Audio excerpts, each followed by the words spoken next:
The mob of tards huddling down Main Street. Phil Hendrie. Retard. Phil Hendrie. The biggest jackass that ever dropped out of the rear end of an elephant. Phil Hendrie. And he looks like a retard. A retarded. Retard. All the audio for free. Absolutely free for everybody. Retarded. You're listening to The Phil Asshole Show. Retard. Traffic. We have with us Jay Santos. He's with the Citizens Auxiliary Police. This is not, sir, a police force. It's not a municipal force? No, so we're not a municipal force. We are a auxiliary police force. We are citizens who are members of this auxiliary force. Do you have powers of arrest? Well, we have a citizens arrest power, and we certainly take that very seriously. I think it's dangerous to think that we're that much different from regular police. We are on the front line of law enforcement. Is this your primary job, sir?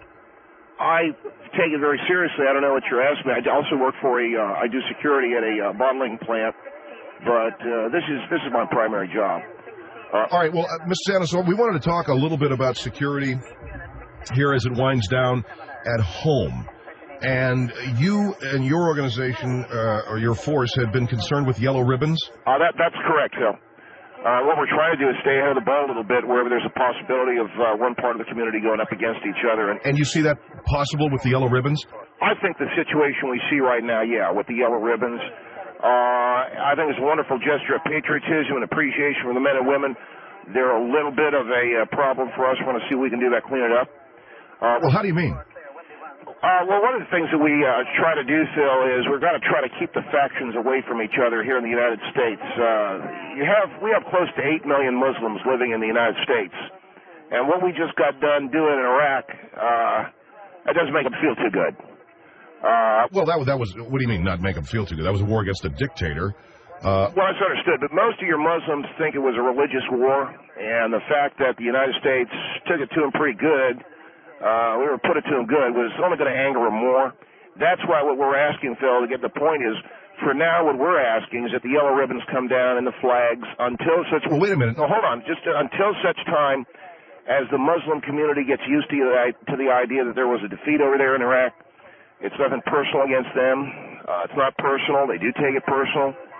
Well, you're asking people to take down yellow ribbons and flags so as not to what? So as not to offend the Muslims out there, because these people are very emotional. A lot of them are Arab. And the other thing we want people to know is that when you tie a yellow ribbon and the person you're tying it for may have been killed, then you're not going to want to tie it. You've wasted a lot of time, and you've made some Muslims upset, or you might have done something to upset the Muslim community. So what we're trying to do is make sure before you tie the yellow ribbon. And I know that... well, this is some sensitive stuff. You're talking about somebody's loved one dying. I understand that, Phil.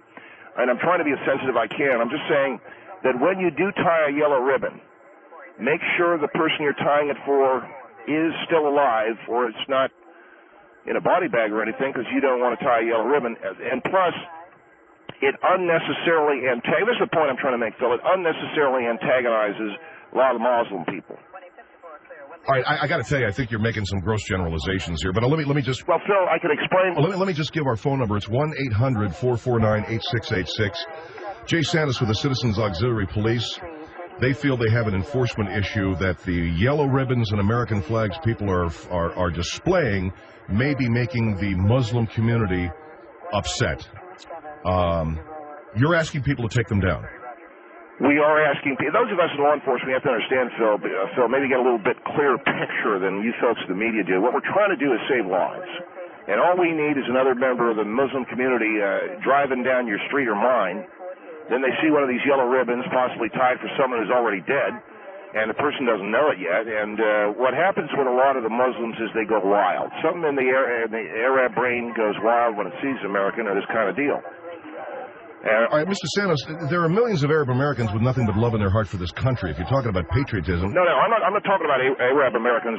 The genetics of Arab Americans have been pretty well strained out, but the immigrant Arab is who I'm talking about, and who are still just trying to get used to solid food and working toilets. These characters are potentially dangerous, and what we try to do generally is a level 1B on them. And that is an enforcement code, correct? That is an enforcement code, yes. All right, 1-800, and I want to ask you about that in a minute. 1-800-449-8686. Jay Santos of the Citizens Auxiliary Police, which is a volunteer police agency, sir? That is correct. And we have some 50 sub-commanders. We have Major Elvis Newton, who is the founder and commander of the unit.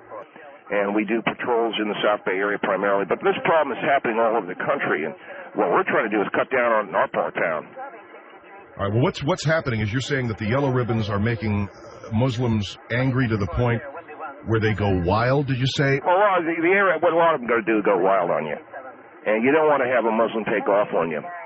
The level 1B, Phil, what we do is we get officers out onto the street, and we try to interdict.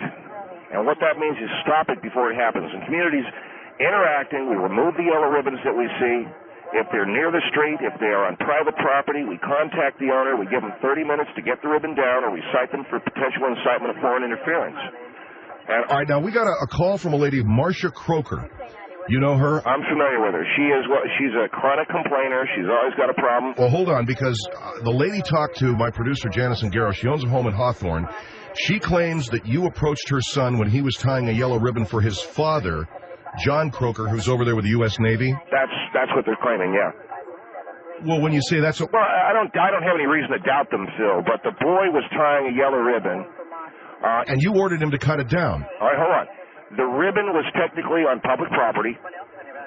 City code says 3 foot from the curb is public egress and easement. And any defacement, which I know the boy was not trying to deface nothing, but you try to explain that to some of these Muslims, and they're all hopped up and sweating on you, and they hate the country and this kind of thing. You don't like it.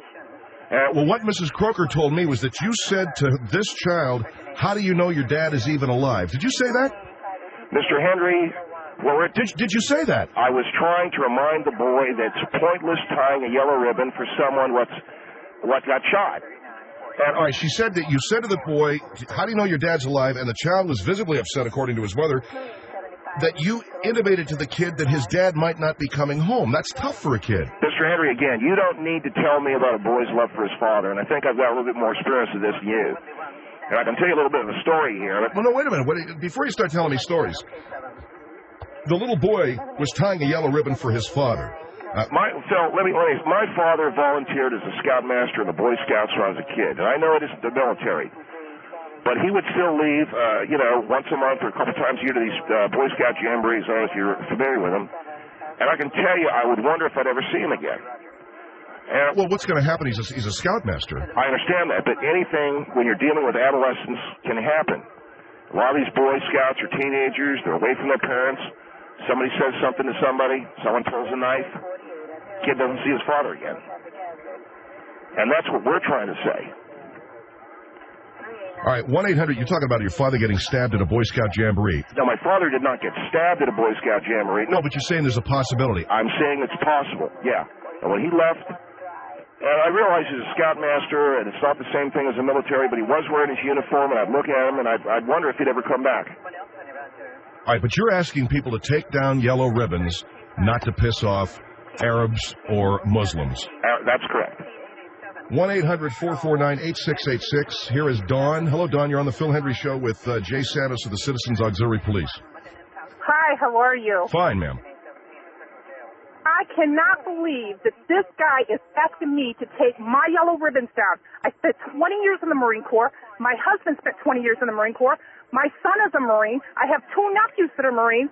And I tie a ribbon for every service person that I know that is over there trying to free Iraq now. See, that's the problem you got, ma'am, because you don't know that all of them are still alive.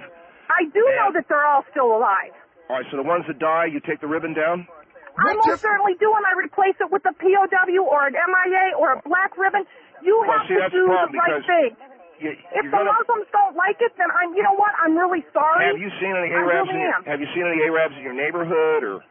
Absolutely not. And you know what? The ones that I do see, you go into, they're happy. Yes. They're happy that their families are being freed over there. And the other thing is a lot of Arab Americans are... I'm not talking about Arab Americans, Mr. Hendrie. I'm talking about Arabs that are immigrants here, and also the Muslims. They'll go wild on you. I've got a lot of experience with them, ma'am. And when they see a flag or any of this kind of nonsense, they go wild. Then you know what? They need to leave the country. Because this is America, and this is what it's all about. Well, we fly our red, white, and blue. We tie yellow ribbons for our service members that are overseas. Well, that's what we do. I'm just telling you from a law enforcement standpoint. I don't know. They can do whatever they want to do. I guess they go back whatever they want to do. But I'm just trying to save lives. Then you need, you know what? Save their life. But in fact, you need to calm them down, and you need to arrest them and put them for their incitement. What about that? You don't take a yellow ribbon down. If a police officer came to my house and took my yellow ribbon down, he and I would go to court. Well, and that's a good point, Jay. What about calming down whoever may be offended by these yellow ribbons? Phil, there's a little thing that they got going on right now with a lot of the Arabs and you and the lady, I'm sure, have heard about it. It's a little deal called jihad. Now, what they do is they feel it's okay to go out and burn down your house, your carport, or whatever. I had a guy over here in Lumley, which is right over here to the oyster, where they do the oysters. He had his whole carport burned down. Was that by a Muslim? I don't know. All right, listen, Don, thank you. 1-800, what do you mean you don't know? Then what? It's got nothing to do with anything. 1-800-449-8686. We're talking with Jay Santos of the Citizens Auxiliary. We're talking with Jay Santos of the Citizens Auxiliary Police. God give me strength. They are going around and telling people to remove yellow ribbons in the neighborhoods they patrol and American flags because it could potentially anger immigrant Arabs or Muslims who've already gotten their ass kicked and they don't want to be reminded.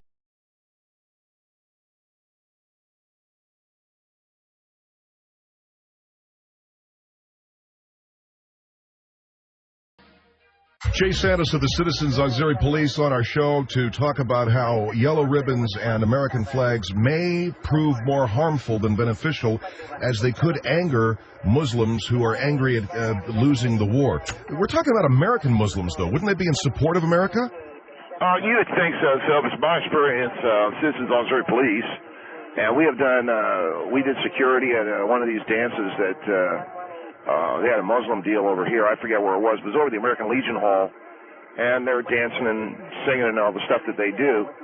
But you'd be surprised, a lot of them are more loyal to these guys with a beard. I don't know what you call them. You mean like a mullah? Well, yeah, they're a religious leader than they are to their country. So we've got to be very careful about this. There's nothing that gives me and the other members of the Citizens Auxiliary Police joy about tearing down yellow ribbons.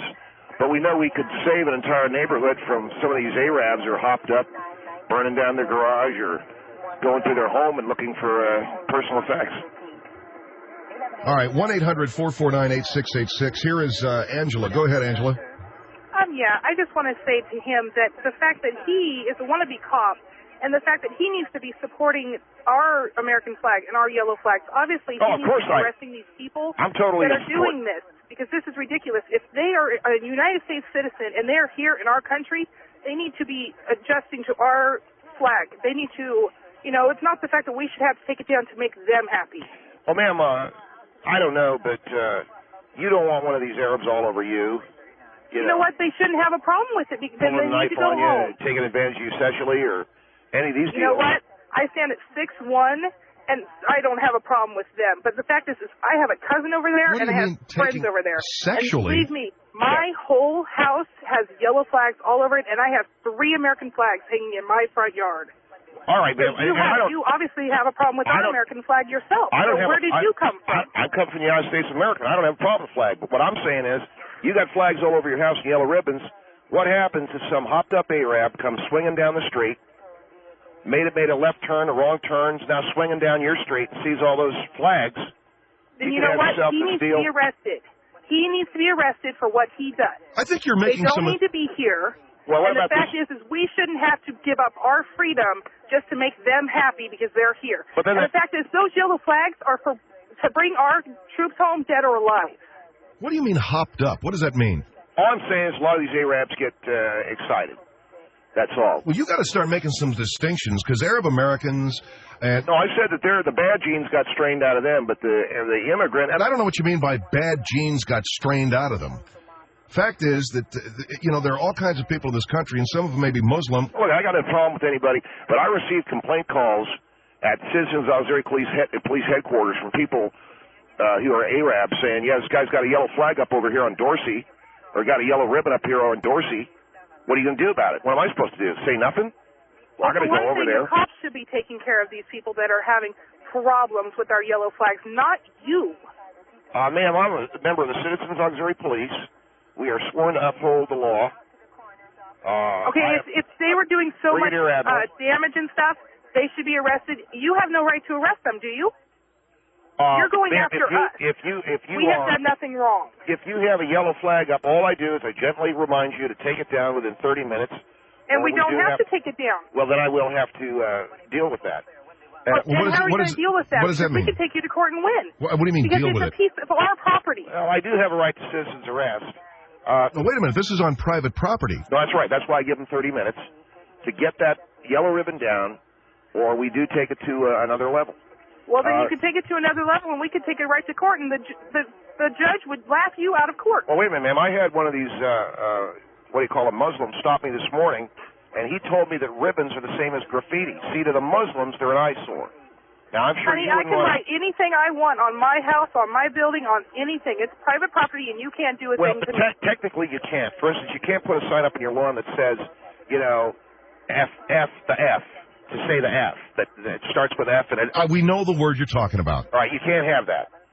And putting the yellow ribbon up. The yellow ribbon has nothing to do with that word. See, if you put up F, that putting a yellow ribbon up, you might as well just be saying to a Muslim, F it. F-U. Well, you know what? Then they need to go home. Well, if they don't respect us, that yellow ribbon, do you understand what that yellow ribbon is? Absolutely, that is to bring our men home. Absolutely, ma'am. But again, and that's the other problem. That's the other problem we got. And who brought up that you have to take these down? Who told you? Because I was looking at them, and I had a discussion with Major Elvis Newton. Every Saturday night, I go to Major Elvis Newton's house. We sit down, we review what's going on in the news, and he tells us that he will call us later, and we'll gather on the speakerphone, and then he tells us what he feels is important, and we were afraid that we get some Arabs up in arms over this whole yellow ribbon deal. You get yourself that jihad, now you got a problem. Okay, well all I have to say is I live in Puyallup, Washington, and you know how many yellow ribbons are on every single tree, and we have not had one cop or wannabe cop come through our town and tell us to take them down. Well, ma'am, here's the deal. You live in Washington State? Yes, and Oregon. I have two houses. They are known havens for liberals and a lot of these Arabs. Now, Major Elvis Newton put down his glass, quietly turned to me the other night and said, Jay, the ribbons got to come down. Well, all I have to say is the fact that the ribbons have to come down. You're also offending the Muslims that live here and want to be here because by how you're talking and treating them. Yeah, and want to have the ribbons up. Well, but I don't hear from them, do I? I hear from some guy that, he's got a, what do you want to call it, like a tablecloth wrapped on his head, and he's telling me this, and somebody else telling me something else. I don't know what I'm supposed to do. Well, look, I think it's bigoted. I think it's cruel. We live in America for freedom of speech. Thank you very much for your call, ma'am. 1-800-449-8686. What do you mean this jihad thing? Jihad is a term from the Quran about internal, conquering one's internal failings. It's not about going. I understand that, Phil, but most of the Arab and a lot of the Muslim Arab don't understand that. They think if they're going to go out, they're going to do a jihad. Bill Fleminger, I know you know who he is. He lives over here in the Sutton tracks. Had the whole section of his home taken out the other day.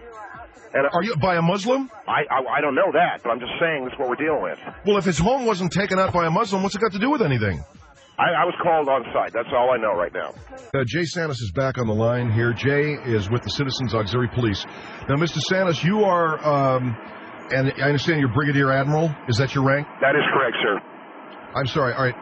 Admiral Santos, you are driving right now through the neighborhoods, and you're doing a yellow ribbon patrol? That is correct. So what we're trying to do is we're trying to get individuals to understand that the best way to avert a terrorist attack is to not provoke a lot of the Arabs that may be here. So you take those yellow ribbons down, take down those American flags, and we can have some celebrations. One of the great things we suggest, you want to celebrate the war, you can rent out the VA hall or VFW hall or get a church hall and be in close and, close the doors so no one sees you, and you can have a great celebration. All right, now what are you going to be doing while you're cruising? What we're doing, Phil, is here's one right here. Pull over here. I'm with Sub-Commander Peeling, and we are looking for yellow ribbons anywhere here in the South Bay area. Now, here's one right here. Hi, honey. You need to take that down. You need to take that down, yeah. That's a little girl, Phil. Well, how old is she? She's about 10. No, you gotta take the yellow ribbon off the tree, right? Tell your mommy.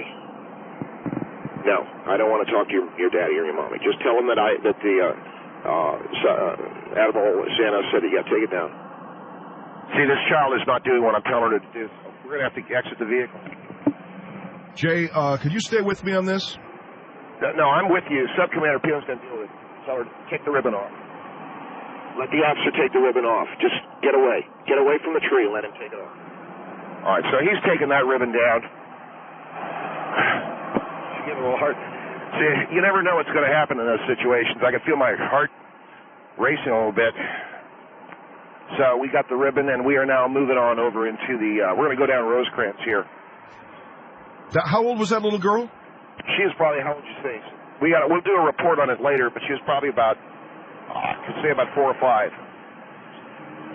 All right, 1-800-449-8686. We go to Brian. Brian, go ahead. Yes, this is Brian Ducote from San Antonio, ex-military, grew up in Fort Bragg, North Carolina. Yes, sir. I'm sort of appalled at exactly what's going on here. If you were to pull up in my front yard and tell my daughter, 4 or 5 years old, to take down a ribbon that represents every fallen soldier, everybody who's not come back, and every soldier that is still fighting. Roger. I don't care if you were a cop. You're not man enough to take that off my tree. I'm not one that's resort to violence, okay? I'm really not. I'm a pretty logical person. Well, sir, you have no legal right in any way, shape, or form to tell me to take down my ribbon, my flag, in any way, shape, or form. If you do, I will laugh in your face and send you on your way. Sir, I'm you cannot arrest me. You're a military man, and you put your neighborhood in such danger. I'm a little shocked. In such danger? Excuse me. Well, you're an Arab. Hold on, sir. Hold on. I've listened to you for the past 30 minutes. Go ahead, but can you hold on for a minute? You need to get that ribbon down, sir. Yeah. Get the ribbon down. So, what are you doing, sir? Are you driving by and telling people to get ribbons off their trees? When we see them, yeah. Go ahead. Go ahead, Brian. Am I still on here? Yes, you are. Go ahead. I have listened to you for the past 30 minutes. I'm telling you right now, if every Arab, not Arab, okay, pronounce it right, if every Arab out there had something against the United States, even if every one of the United States had a problem, they would go into overtime, and it would take them the next 4 months to piss off every single person that has a flag, that has a little yellow ribbon tied to their house. If an Arab comes into my neighborhood and decides to mess with my house, that's perfectly fine. I am still going to be proud of what I represent and what I stand for, and I'm going to show that flag. And then it is your job, Mr. Police Officer, to make sure that those people are found, first off. Second off, that they are taken to justice, okay? All you're doing right now is making your job a hell of a lot easier in the future, so you don't have to make trips out to somebody's house because something happened. That's exactly what's going on. You have no spine in my eye. Can you get that ribbon down over there? Are you listening? God. Are you listening to the caller, sir? I am, Phil, but I'm trying to hold on for just a minute. You need to get he's trying to rape America right now. Is what he's trying to do. He's trying to rape America of every first of all, and freedom that we have. Excuse me, sir. I think that's unfair. A little something happened. Maybe you read in the newspaper called the war in Iraq. Okay. Thank you. Yeah. Did you hear about it? Were you ever in the military? I worked security at Johnson Bottling Company. No, okay, time out. I worked security for Allied Security for a little bit. I have health and life insurance now. I'm a very simple man. Have you ever put your life on the line in another country like Bahrain, like Saudi Arabia for your country? I beg pardon, sir? Have you ever put your life on the line in Bahrain, Saudi Arabia, Oman, United Arab Emirates, Korea? Have you ever put your life on the line over there every day to protect your right to tear down our freaking little yellow... Sir, my father left every few months to go to these Boy Scout jamborees. He was a scout leader over here. I never knew if I'd see him again. A Boy Scout jamboree? You didn't know if you'd ever see him again. I was a rifle range instructor at a Boy Scout camp, Camp Daniel Boone, North Carolina. What's that got to do with the price of beef in Arizona? Because you got a lot of adolescent boys. One of them pulls a knife. What are you going to do? We've got kids in schools that pull out AK-47s and start capping people because they don't know how to deal with their frustrations, with their anger. I think you know it's a little that comes back on parents like you. Hold on, I think it's a little absurd to say your dad goes to a Boy Scout jamboree and he might get knifed. These are Boy Scouts. All right, hold on. You're gonna fall on. Hold on for a minute. Get that yellow ribbon down, or I swear to God, I'll come over and tear it off that tree. See, a lot of these people are... Well, see, now you're being abusive with a lot of those people. No, sir. I told her... I went around the block. Is it the same kid? It's that 4-year-old kid. Am I still in the air, sir? Yes, you are, Brian. Go ahead. Okay, time out. You're telling me you're going to get out and threaten. You are going to threaten a little girl. What are you, wrestling her to the ground now? I told you to get that. You gotta be kidding me. I gotta find out where this guy is, okay? I want to know where he is, Janice. What street did he say he was on? Get that. Is he right now going out there and telling that girl to take down that ribbon and forcefully doing so? I think so. You think so? You know what? That man was a guy that got picked on way too much in high school, has never had any self-esteem, and now that he's in a position of authority in his eyes, he feels that he has the right to tell people what to do 24/7, a 4-year-old kid, and he's going to enforce it in any way possible. Those are the type of people that make lists to shoot when they get older. I told the kid to take the ribbon down. I come around, and now she's back. She's got her mother with her now. Okay, good. Now talk to the mother, because you didn't want to talk to the mom and dad before. Have a little bit of nuts and some spine and go talk to the parent. Hold on. Was it you talking to me? Yeah. Are you ready for this guy? I'm with the Citizens Auxiliary Police, man. Citizens Auxiliary Police, man. Your daughter was towing a yellow ribbon. Well, when your husband comes home, your husband comes home. Right now he's not home, so you get that ribbon down. You can't tell him to get the ribbon down. All right, let's go. All right, anyway, Brian, thank you for your call. 1-800-449-8686. You went around the block. Well, what happens, Phil, is a lot of times you'll tell them one time and they think they got away with it. And we came around a rock, and I'll tell you, that situation, that's the kind of situation that gets any man in law enforcement, gets your heart racing a little bit, gets the adrenaline going. We're going to pull over here right now and do a report on that. What do you mean a report? Well, what we're going to do is, okay, that was a 7-6. I'm talking to Subcommander Jones, 7-6. The kid didn't do what you told her to do. So what we'll do a report on it, Phil. We'll take it back to the substation, study it, analyze it, go over it step by step. All right, 1-800-449-8686. Let's go to Marianne. Go ahead, Marianne. Hi, Phil. How are you doing? Yes, ma'am. This man has no right to make a citizen's arrest, nor does he have the right to walk up in these people's yards, hand them a citation, take a yellow ribbon down. Well, wait a minute. Are you a lawyer? You have no right. Are you a lawyer? You only have a right to make a citizen's arrest if a law has been broken and there are no laws I don't think you're a lawyer. flying a flag. There are no laws against tying yellow ribbons. And I'm curious why no one has called the cops on you for trespassing when you show up in their yards. Well, ma'am, you're not a lawyer, so you don't know what you're not a lawyer, so, thank you. Okay, so what law is being broken, and who told you that this was okay? It is an incitement to riot. And it is a disturbing the only peace. one inciting a riot is you. No, it's disturbing the peace. You are the only person. How's it disturbing the peace? Chaos to these neighborhoods. Because the Arabs will get upset. You got a jihad. You want one all over you? Fine. I don't want one on my wife. You have no idea what jihad is. You have no idea what the Arab community is. You don't want a jihad, put that yellow ribbon down. You are the only person inciting a riot. Ma'am, I'm not inciting anything. I'm saving lives. You are talking to minors when their parents have to be available. There's no 4-year-olds in the middle of the yard tying a ribbon without their parent available. For you to speak to them.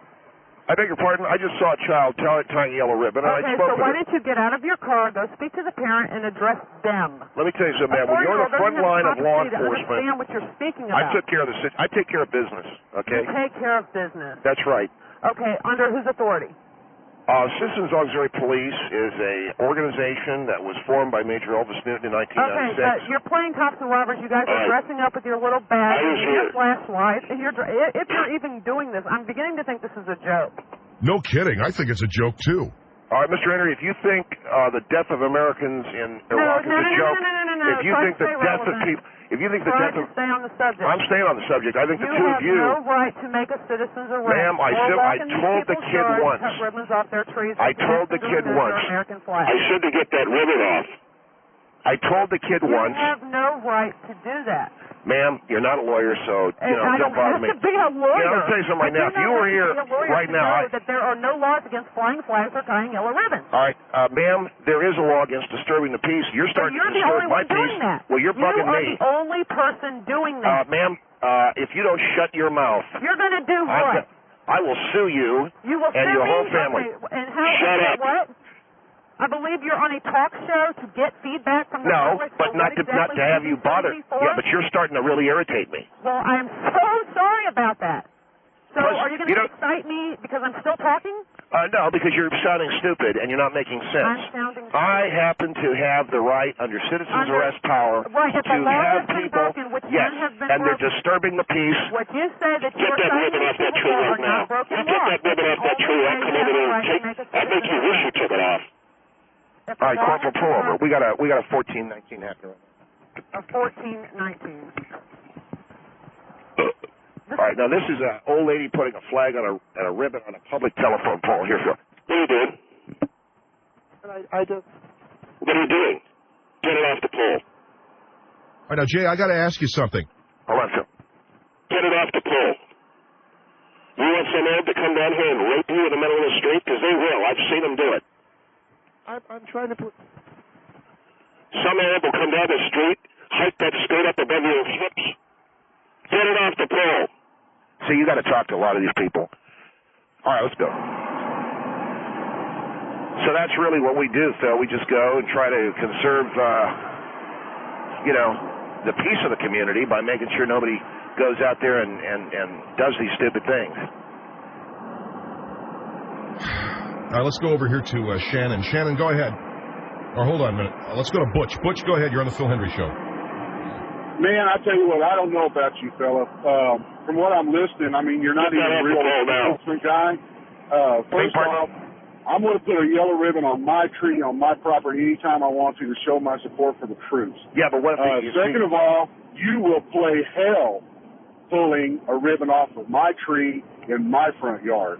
Second of all, you drive up to the front of my front yard and you start talking to one of my kids and I don't recognize the car, I'm calling the law and they're going to haul you away. Well, all I'm doing is telling the kid to take... Wait a second. I can tell the kid to take the ribbon. No, you ain't going to talk to my kids unless I recognize you or unless I'm there. I'm a duly authorized... Because there's too many people that drive up and snatch kids up. I'm a duly authorized officer. You want to talk about trying to protect people? Why don't you go out there and try to run the drug dealers off and try to do something like that? All right. Instead of trying to do something like... they're taking away the support. What makes you such an authorized cop? We got our own theme music, for starters, and very few police agencies have their own theme music. What do you know? The thing is, what if you're sitting there talking about showing disrespect to these Arab Americans and stuff like that? You know what? If that sword will swing both ways. They need to show respect to us because we're wanting to show support for our troops. I didn't get that. Can you say that again? Whenever the laws of any state are broken, a duly authorized organization... Hello? Get that off the tree. Will you knock it off? State troopers, militia, the Rangers... Or the Citizens Auxiliary Police. See, that's what I'm talking about, Butch. We have... have enforced and preserved our state laws. Look, if you want a sweaty Arab bouncing on top of your wife, go ahead, put that ribbon up. Me? I don't think so.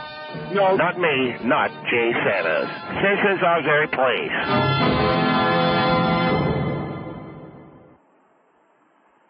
Will you shut up? What did I do wrong? What did you do wrong? Yeah. Quit talking to me through that speaker. You're listening to Retard Traffic. You see, we're on a mission from God. We're going to bring on Mr. Harvey Wireman. He is an attorney at law. He is currently a director on the board of directors, a commandant at a military academy called Bradley Military Academy in Altadena, California. He's a reserve United States Marine Corps officer, although he's well past the age of retirement, as a combat veteran. And he joins us on our Newsmaker line to talk about a bipartisan multi-service commission that you were on, sir, looking into the allegations of abuse at Guantanamo with regard to the Quran, correct? Yes, sir, that is correct. What did you find? Phil, we're very happy to report that these claims are unfounded. There has not been one substantial report of abuse or so-called desecration of the Quran at the Guantanamo installation. No report was substantiated. All of the allegations seem to have been inspired by members of the press, either trying to create some kind of news or people who are politically opposed to the war in Iraq and the war on terror, trying to create some propaganda effect. But we found nothing in the reports, and we found nothing in the depositions we took. And now, those depositions were of Marines? They were of Marines. They were of civilian personnel that work at Guantanamo, and they were also of prisoners. All right, and you conclude there has never, ever been at Guantanamo any desecration of the Quran? That is correct, yes. Now, let me ask you, how could you be absolutely sure that this is a case where there could be several layers of people covering things up? Well, we did take this into consideration, Phil. We concluded that with the evidence we had and the depositions, as I say, that we took, as well as interviews with the prisoners, there's never been any abuse. And you did interview prisoners? Yes, we did. And I will tell you, Phil, another reason why there has not been any substantial, no substance to these reports, I should say, of desecration of the Quran.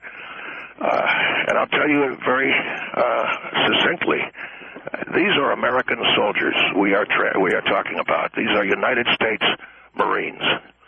And United States Marines do not engage in that kind of dishonorable conduct. American soldiers don't do that. I have been privileged to be associated with the Marine Corps since World War II. Well, but, sir, you know that can't be the case. I mean, we had... Well, if you want to bring up My Lai or any of these things, I'm talking... Yes, the Vietnam atrocities? Well, I'm talking about right now. Today's American soldier, today's United States Marine, they do not do that. And I think for anyone to suggest that they would engage in this kind of behavior simply means they don't know anything about the United States Marine Corps, and it betrays a lack of intelligence that's almost jaw-dropping. All right, now what about the abuse, though, at the prison at Abu Ghraib? Well, first of all, we found out, you mentioned the abuse in Iraq. Yes. We found out through the investigation that the Army has done, and those were Army soldiers, that these were small, isolated incidents that were not so much abuse as they were practical jokes. In other words, if the Army had to take them seriously because of the bloodlust of the anti-war forces that want to see American soldiers go to prison, you have to understand that there are Americans, as we speak, who want to see soldiers go to prison. It seems to be the way they get their kicks are young men and women. So the Army had to make some sacrificial lambs. Well, hold on. Forgive me, but you're saying these people did not at least violate some provision of the military code of conduct, treating those prisoners the way they did? Well, Phil, I'm going to tell you, I was a Marine before I became an attorney, and I was in combat. A violation of the military code of conduct could be viewed on any Saturday night if you see a group of Marines coming out of a bar and they've had too much to drink. You have to take into account the spirit of it.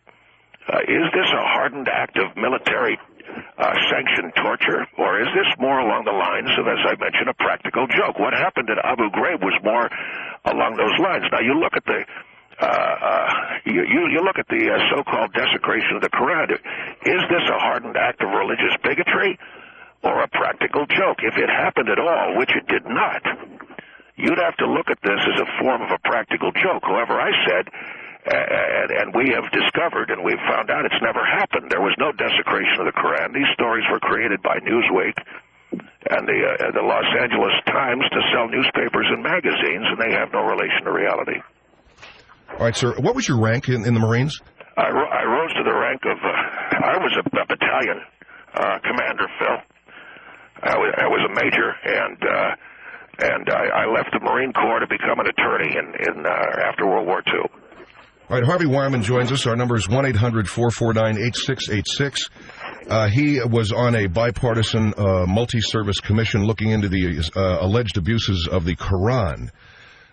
You've probably heard the stories. The Newsweek article apparently was not true, but these stories keep coming up that maybe American soldiers at the Guantanamo base in Cuba had been doing something disrespectful or sacrilegious to the Quran to either outrage their prisoners or mentally abuse them in some way. Now, if we're talking, I want to ask you this, Harvey.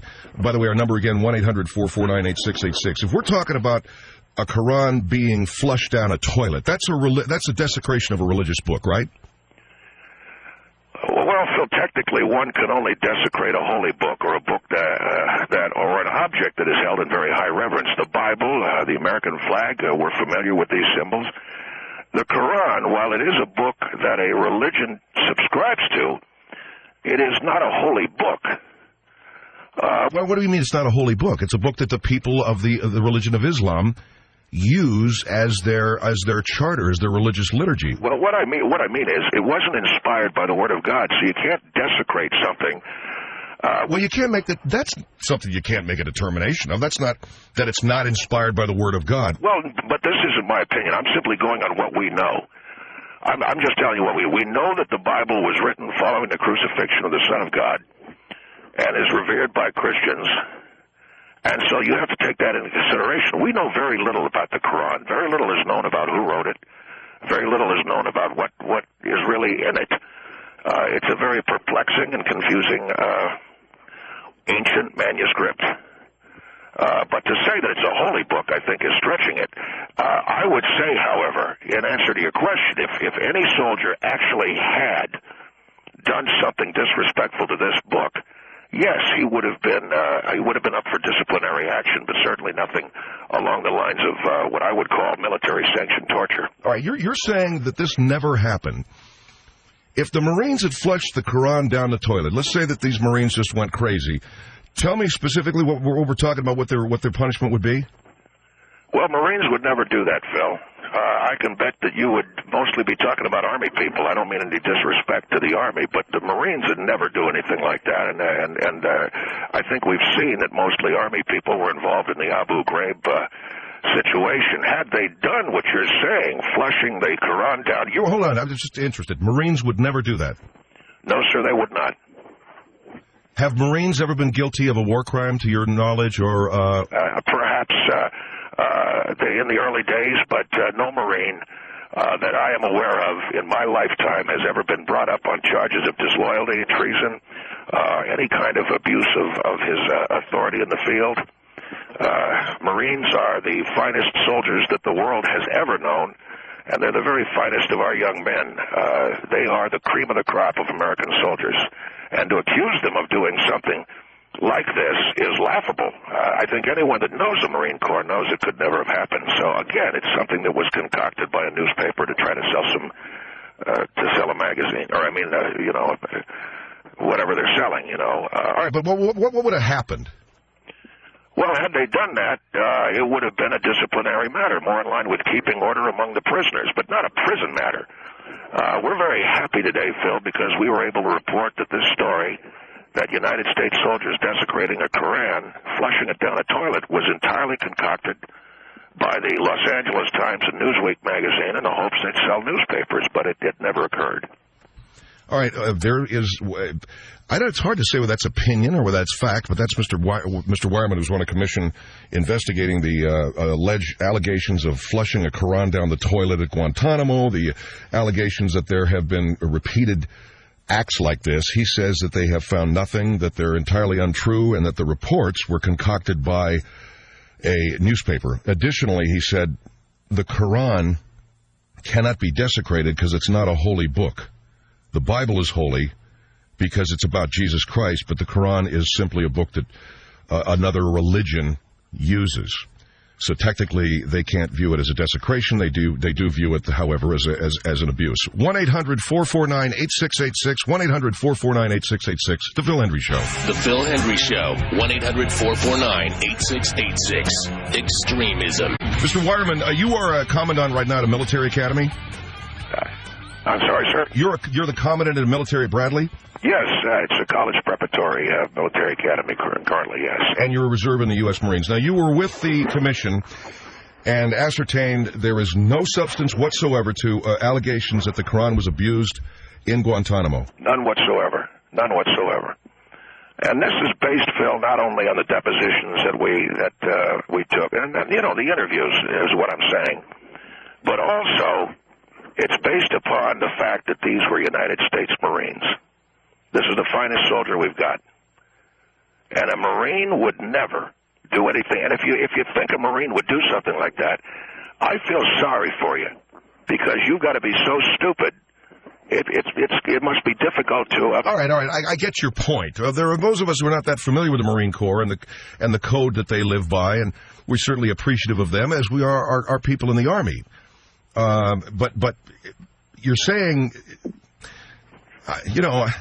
Well, look, you're the interviewer on this program. I know I'm the interviewer, but what you're saying is a sort of a blanket absolute, which is Marines would never do this. Marines would never do anything like that. And on top of that, the investigation we did showed that the whole thing was concocted by Newsweek magazine, the Los Angeles Times, and the Fort Lauderdale Sun Sentinel, so they could get their pictures in the paper. All right, 1-800-449-8686. Amos, go ahead. Amos? Yes. Go right ahead, sir. You're on the air. Yes, my name's Amos. I'm from Detroit. I am a Viet vet. I was in the Army, however, and not only do I take umbrage with the fact that the Marines are the finest soldiers in the world, we won't deal with that issue. Well, but if this is let's not. If this guy is saying that a soldier in combat would never do such a thing, and that only the Bible is holy and the Quran is not. Well, that's not my opinion. That's not my opinion, sir. That's essentially what you said based on what I heard. Yes, sir, I did say it, but it's not my opinion. I'm simply quoting what is the general opinion in the country. No, that's not the general opinion. That is not the general opinion in the country. I am in this country. Can I ask you a question? I am in this country. I understand that, sir. Let me ask. Look, let's forget the fact that you were in the Army. And let's just okay, look, this is what I asked this gentleman. I don't want to get an Army Marine thing. I'm not having an argument with a guy. You know, he was in the Army. He was in the Army. The point that I'm trying to make is this: do you know anybody? This Quran? You know anybody that reads it? Do I know anybody what? Do you know anybody that's even seen one? Yes, I do. As a matter of fact, my son is a Muslim. Okay, wait a minute. I absolutely. Are you black? Are you black? I am. I'm African American. That's correct. All right. Well, there's probably a higher concentration of that book around the black areas. Well, understand though, my son is a Muslim. I am a Lutheran. All right, your son's a Muslim, and that's great. And we have freedom. So narrow-minded. The fact that you are so narrow-minded. We have freedom of religion. You would say any other religion's holy book or whatever doesn't rise to the level only Bibles do. Right. Then you're the kind of narrow-minded bigot that they put on this commission to whitewash what was going on. Here's what you're saying. You're saying that this is I'm telling you that this is the general consensus of the United States, which is the Bible's holy, the Quran. Some guy in a bedsheet wrote it. Good for him. I'm not saying there's anything wrong with it. All I'm saying is you're not qualified to speak on what is the general opinion of the United States. All you can do is give your narrow-minded let me jump in here, Amos. Let me jump in. When you say, Mr. Wireman, that the Bible is holy, the Quran is not, therefore the Quran can't be desecrated, you're basing that upon what? Upon the cultural and political reality of the United States. Look, I'm on a military commission. We're not a court of law. I'm simply dealing with United States Marines who've been accused, or at least there have been allegations made. I said, well, look, you can't desecrate the Quran. You know, I don't know anybody that would know. First of all, have you ever seen the cover of the Quran? That's not the major issue. Yeah, you don't even know what it is, the Quran. You cannot defend Marines by saying that he's a Marine, and therefore he would not do it. No, he would not. If you are a lawyer, you know well that is no defense. No, but I'm also a Marine, and let me tell you something you're not going to like. Army guys would do it in spades. I believe that. They've been guilty of war crimes before. Marines don't. All right, here we go. This is what I was hoping to avoid. Okay, no, I'm not going to get into that. You know what? Well, he knows it's true. Look at all these crybabies who want to come home to their mommy. You think those are Marines? Those are all Army and National Guard guys over there in Iraq. And look, I have been under fire with people that were Marines, Army, SEALs, and the whole 9 yards. And when the crap hits the fan on the battlefield, everybody calls for God and mother. And let me tell you something, my young man. I was at Saipan with the 27th Army Infantry. I watched them cut and run when the Japanese came over the hill. All right, now wait a minute. I'm not going to have this kind of talk. I will not have this kind of talk. You're accusing people of cowardice. And no, I'm not saying that. I'm just saying who's a tougher soldier. All right, look, that does not mean, and Amos, I thank you for your call, sir. Thank you. 1-800-449-8686. That a Marine is incapable of flushing a Quran down a toilet. Maybe he is, but it's not desecration. Why? Because the Bible is holy. Everybody knows that. The Quran is read by a bunch of people who, what do you want me to tell you? They're people who have a religion, man. It's like Judaism if you put a swastika in a synagogue. Well, but Judaism is a holy religion. Why? Why is it holier than Islam? Why? It's the first monotheistic religion in the history of the world. From all other religions come from Judaism. If it isn't holy, what is? Jesus, get a grip. I got a grip, man. Well, you're asking me about Judaism, the first monotheistic religion, and then you're asking me about a guy sitting on a sand dune, scribbling down in a notebook. It's a whole different thing. Sitting on a sand dune, scribbling in a notebook. Well, that's what you're asking about the Quran, right? So that's what it is. Some dude sitting on a sand dune, scribbling in a notebook. Well, that's what he was. He was a guy he parked his camel to let it get a drink of water and decided to create a religion. It's like that guy that made, what do you call it, the Mormons? He's another guy. Is that holy? I don't know. All right, let me go over to Bob. You're on the Phil Hendrie Show. Bob, go ahead. I sort of missed the intro. Let me tell you, this gentleman is with the commission that investigated the allegations of Quran desecration at Guantanamo. They have concluded there was no such desecration, that this was concocted entirely by the press. Well, I'll tell you, I've been sitting listening to him, and I'm just wondering, what are his credentials? Besides, I personally... Well, if you listen to the radio... I was in the Navy. If you'd listened to the radio, you'd gotten my credentials. What, you want me to roll them out again for you? Why don't you just hang up and listen, and I'll give them again, okay? No, I don't really care. I'm just saying. All right, well, why'd you call? I can't understand, because I'm Christian, but the Quran is as holy to the Easterners as it is the Bible to us. Well, but you also made another statement that was significant. And that is? You were in the Army. And I was in the Navy. Right. And I was a corpsman in the Navy. You were in the Navy. You were in the Navy, right? And I was a corpsman. How's olive oil? Hey.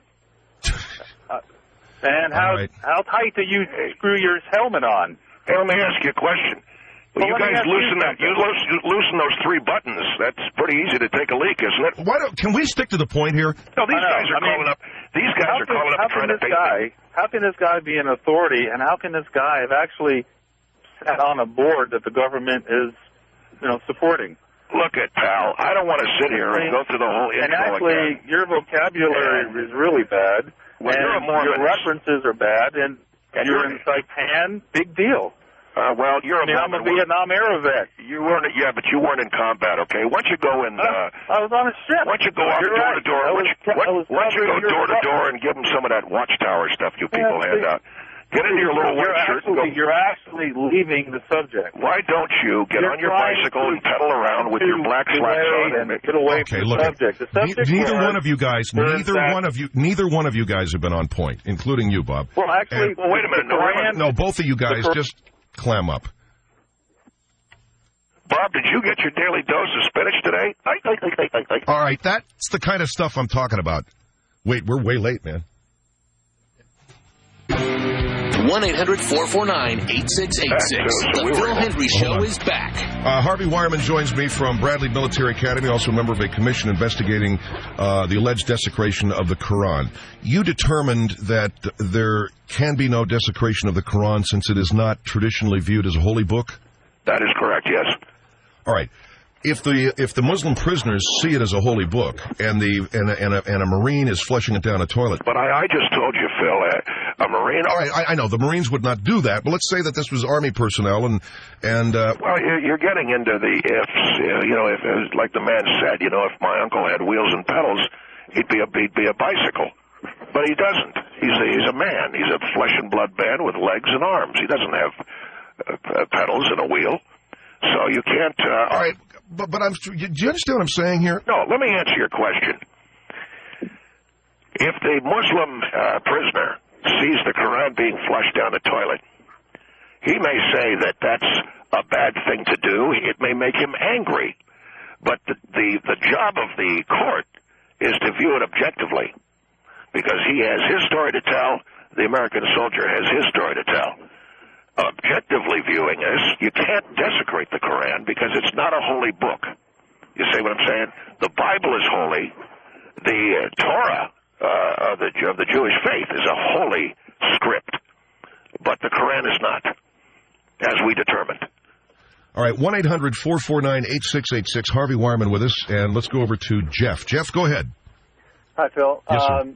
I am not a military person. I wouldn't profess to know what conduct Marines would or would not engage in. But what I would like to ask Mr. Wireman is how he thinks the findings of this commission can be taken seriously or have any credibility with the rest of the world, and particularly the Muslim world, when people like himself are categorically stating that he's going into this investigation with a predisposition that Marines would never engage in this conduct. He would never believe that, even if presented with the evidence. And additionally, what you're talking about with the Quran, that his opinion is that it's not a holy book. If you go in with that attitude, how can the findings be taken seriously? Well, here's the answer to the first part of your question. This is an investigation on behalf of the United States military, which answers directly to the American people and the United States Congress. The rest of the world's opinion is going to be the rest of the world's opinion. We answer directly to the United States military, to the Congress of the United States American people. So that's the world's opinion matters not. We have to conduct ourselves. Well, wait a second. You got to conduct yourself, sir, according to the laws of the United States, and not worry about what some, forgive me, raghead is going to think about it. Now, the idea that the Quran is not a holy book does not mean it doesn't get protected. If this Muslim thinks it's important to him, I've got to talk to that Marine and ask him why he did what he did. But to say it's desecrated, no. There is the Bible and the Torah, and those are holy books in the United States. Mr. Wireman, I'm an attorney as well, and I understand. Well, did you just remember that, or authority and all those things? Why did you bring that up just now? Because you are as well, and I understand. Well, I don't think you're an attorney. I don't think you're an attorney, sir. Well, if you were an attorney, you would have mentioned it right away. Why would I? Yeah, anyway, because I'm an attorney, and I've asked people a lot of questions, and you're not an attorney. Okay, that's great that you can, make opinions about everything. If you were really an attorney, you would have said so right away, because I would have given you more credibility, but you didn't. So you just thought you'd throw that in. Good for well, you what difference does that make, okay? I just thought I'd say it. I'm pretty good at ferreting these things out. What was your statement, sir? I think part of the problem is that you're saying that we don't care what But you see how good I am at that. You see how good I am at that. I knew that you weren't an attorney. That's how I know the Quran is not holy. Sir, you're wrong, and if you want to get my number off there, I'd be happy to prove it to you. No, I don't want to go out and I don't want to take showers with you. I'm just saying to you that... Well, don't insult. Let's just make the point here, okay? That the Quran is not a holy book and it can't be desecrated. That's what your commission found. That is correct, yes. All right, Jeff, thank you. 1-800-449-8686. All right, forget about whether the Quran's a holy book. And so these are Marines that never do this, but let's just say a guy in the United States Army took the Quran and he wiped with it. Took the Quran, pulled out pages of it, and said, we're out of Charmin, walked into a military facility that is designed for elimination of bodily waste, went ahead and, as we say in the business, punched one out, and just wadded up pages of the Quran around his hand and wiped fully and thoroughly with it. That may be, A, bad for that area of the body because the paper might be rough. B, It might be disrespectful to someone who reads that book every day, especially the guy who owned that book.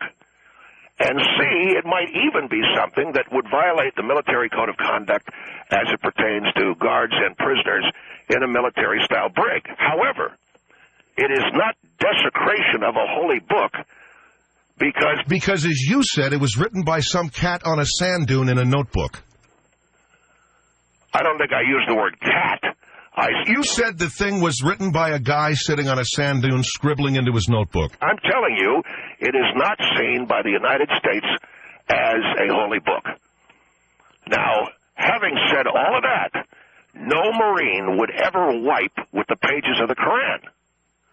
He might wipe, however, with an Army manual. I'm just joking. But that's funny. 1-800-449-8686. Michael, go ahead. Hi, I'm Michael. I'm a former Marine. And yes, sir. I take issue with your caller. And first off, Marines are held to a high standard and code of conduct. I agree with that. But so are other U.S. military personnel. And I think that for your caller, what qualifies? They're held to a military code of conduct, okay? But I'm telling you right now, if you're a Marine, you know a Marine would never do that, especially in that situation. I would say that the Marine policy is that no Marine should ever do that. However, anyone can make an error, and I disagree completely. I was a good Marine and did serve in combat. I served with U.S. Army soldiers, and you're representing the United States of America in whatever armed force from this country you are in, and you're not only the laws of this country, you got a cold? The laws of where you are. What, do you got a cold or something? Yes, I do have a cold. And you're a Marine? Yes. I don't understand. What are you talking about? What I'm talking about sitting there with his little cold. What, are you drinking your Daisy Duck cup or something? I just feel you don't have the qualification to speak for Marines or any other U.S. Sir, I was in combat at Saipan in the North Pacific. I don't know what more qualification I need. Who did you serve with? The United States Marines. I was with the oldest Marine Division, the 4th. And we were at Saipan, and we were with the 27th Infantry of the United States Army. I'll tell you right now, I saw those little Red Riding Hoods. I do not want any military. Infantry did not run and cut and run. Study history, but let's talk about what your point. Oh, they didn't. Well, you study your history because I was there. And my hat. I don't think. Well, all right. What do you call? What was the nickname of the 27th? Look, I don't want to get into this. Okay. Well, this guy's telling me telling me what I saw. Well, he was a bad idea in his old man's head. He was simply flying around in his dad's head after a couple of beers. That's where he was. When I was sitting there looking at those Japanese screaming as they came down that mountain, and I watched those guys in the New York turn and run. Well, I appreciate your service. All right, look. What's the point here?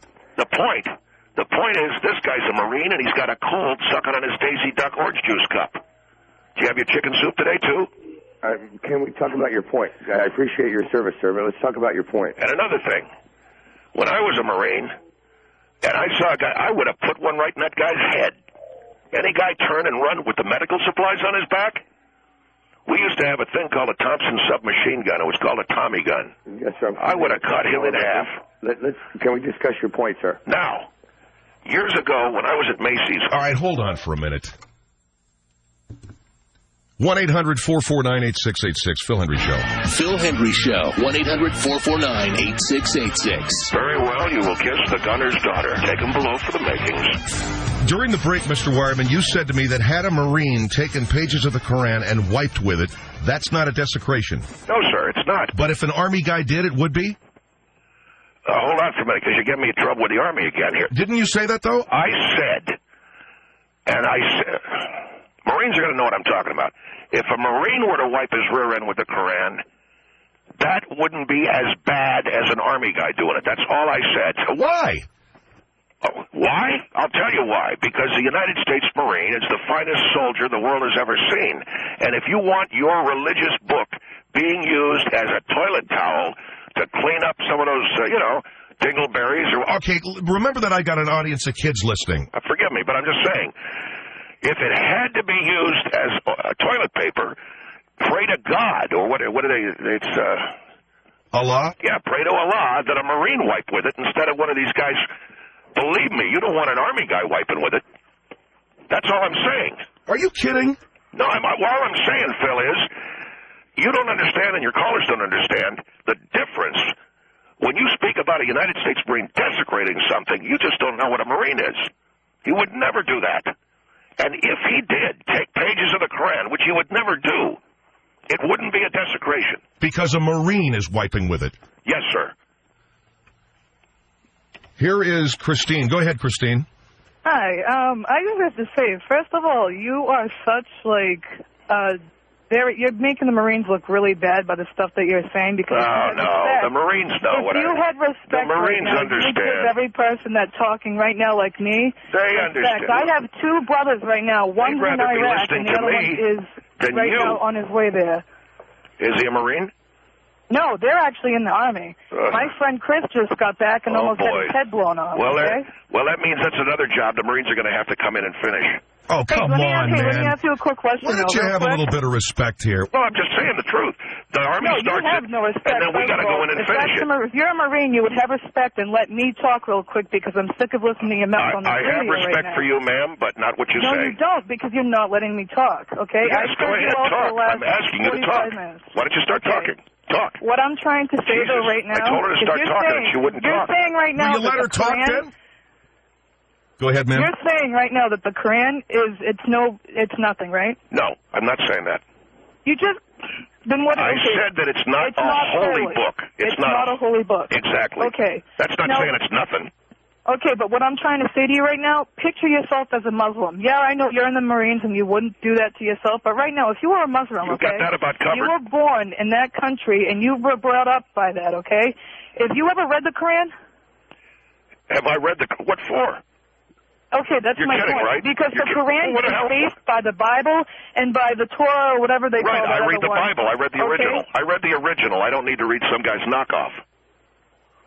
It's not some guy's knockoff. See, what you don't understand it's someone's way of looking at God. No one looks at God in the same way, okay? Not a bad thing. And what I'm trying to say to you is that it was something that's disrespectful, okay? No Marine would ever do that. No Marine would ever do that. But someone in the Army or Navy or, Coast Guard would? I can imagine Yes, I can imagine an Army guy doing that. But I'm telling you this. Because they have enough respect. Yeah, that other stuff happened, but no one person can control what other people do. If a Marine wiped with it, it wouldn't be a desecration.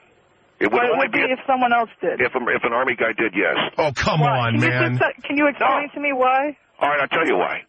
First of all, the United States Marines are beloved of God.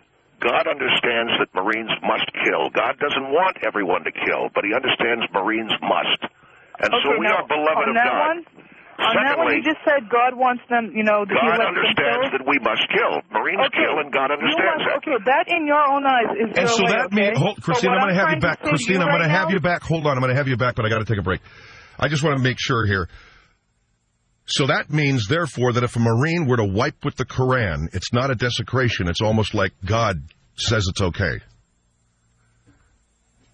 1-800-449... Baba Booey. Yeah. Phil Hendrie Show. The Phil Hendrie Show. 1-800-449-8686. Get a piece of fat and slide off. We'll be back on in about 30 seconds. Hey, do you want me to take some more phone calls, too? I got a lady hanging on. Then we'll... I got a few more calls hanging on, okay? How much more time? Probably, I don't know, maybe 3 minutes. The lady that I was talking to, she said she had two brothers in the Army.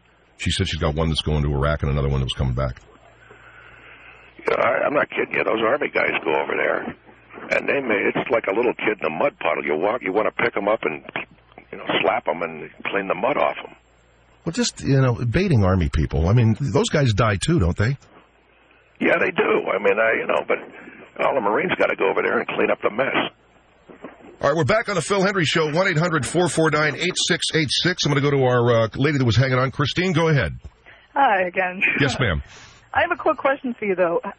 If you were really in the Marines, how could you not have respect and actually respect your fellow Marines? Because right now you're not proving to me that you're an actual Marine by the unrespect that you're giving me in this. Well, the word is disrespect, not unrespect. I don't really care. Well, because you right don't care about the language. And what you just said about picking people up, the people in the Army right now, right there, you don't have respect for anybody. What did I say? You said it was like a mud puddle picking people up, you know, pretty much cleaning the mess. I thought we were off the air. Well, we were off the air, but she could hear what you were saying. Why didn't you tell me that? Well, sir, Well, what's the matter? Are you getting intimidated now that I just caught you on that was something that was private. I didn't intend that for the consumption of the audience. Well, I'm just letting you know right now. My brothers right now are serving this country. I don't care too many people right now coming from Marines that are dying for their own country, and I think that's very disrespectful. Well, I have great respect for the Army. And at the fact that you would even go and say that right now, that's I never said any such thing. For you to go in there right now, I would like to said any go to such thing. I never said it. And you're just making it all up because you. Oh, okay. I must have just dreamt it for 5 minutes. 1-800-449-8686. The world famous Phil Hendrie Show. At Stimulant. And we also had an event that was not quite as I suppose, not quite as happy. It wasn't quite as positive as we would like it to have been. Harvey Wireman is going to join me in a moment. He is an attorney at law. He was also doing some legal advice for us on the air yesterday. I know he was at the Stimuland, not only with us on the broadcast stage, but also had a legal advice booth at Stimuland next to Bill Handel's. But this has nothing really to do with any of that. This has to do with an event that occurred actually during Bill's hour on the air yesterday from Stimuland with Neil Saavedra. And did you hear this, Loxy? Neil? Harvey Wireman is on the air with us. He was escorted from Stimuland. And I'd like to get a little bit of information on. First of all, I'm going to tell people what happened, or you can tell people what happened. It doesn't matter to me. Well, you know, it's something, Phil, that I thought it was needed. And when I went to the patch bay there at the sound booth. Let me tell everybody. Neil Saavedra was proposing to his fiancée, Melissa. Suddenly, the audio dropped out. That is correct. I am told by security, and I am told by the people that were there, you pulled the patch cord on that microphone. Is that correct? Yes, sir, that is correct. Why? Well, there are a lot of reasons why, but I'll tell you what, I'll shoot for the most obvious reason if you want me to. Go ahead.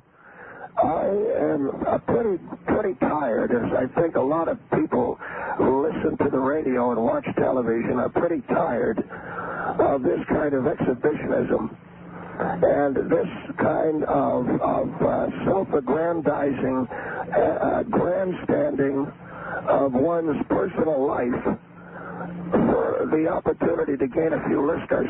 Mr.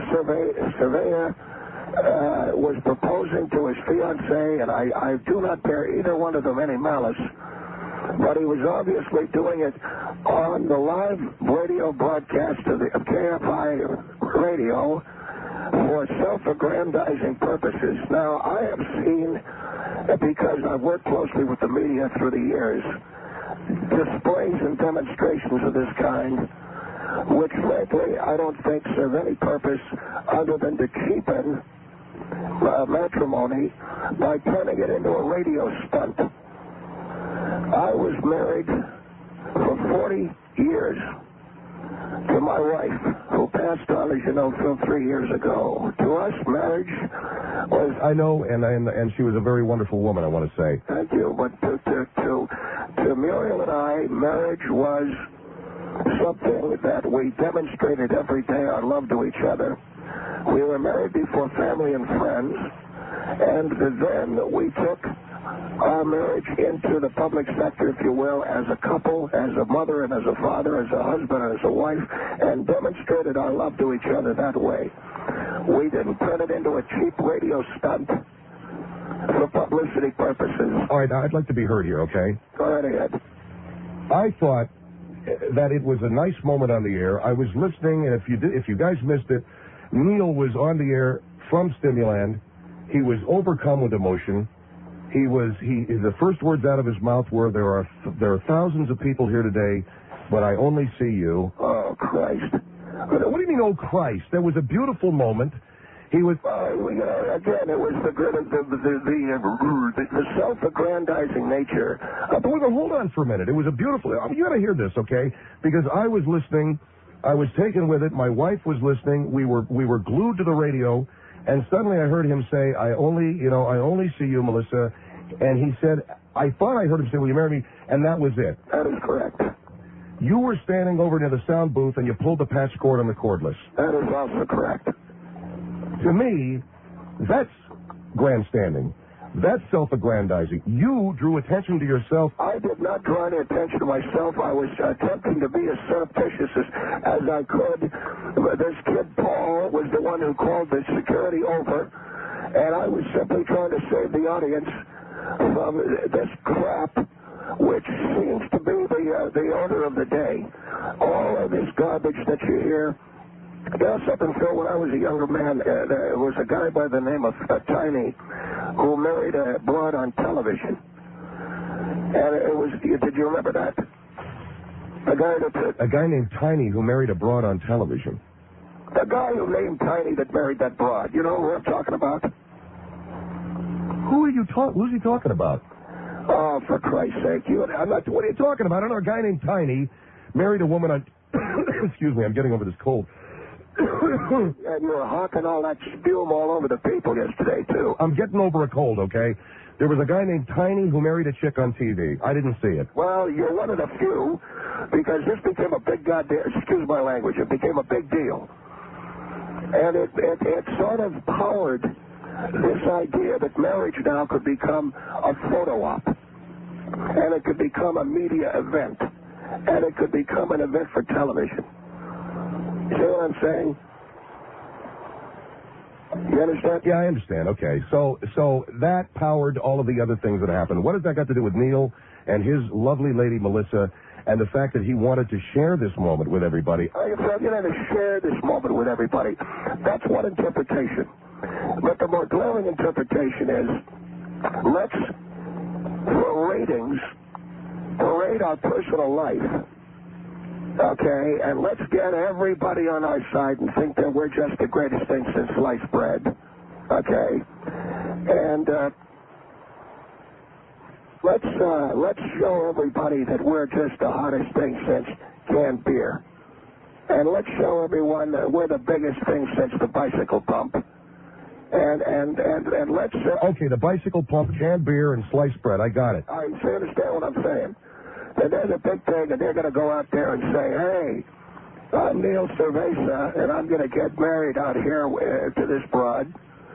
And well, you know what? I heard it, and he wasn't saying anything of the sort. He said, I love you, and he was about to say, will you marry me?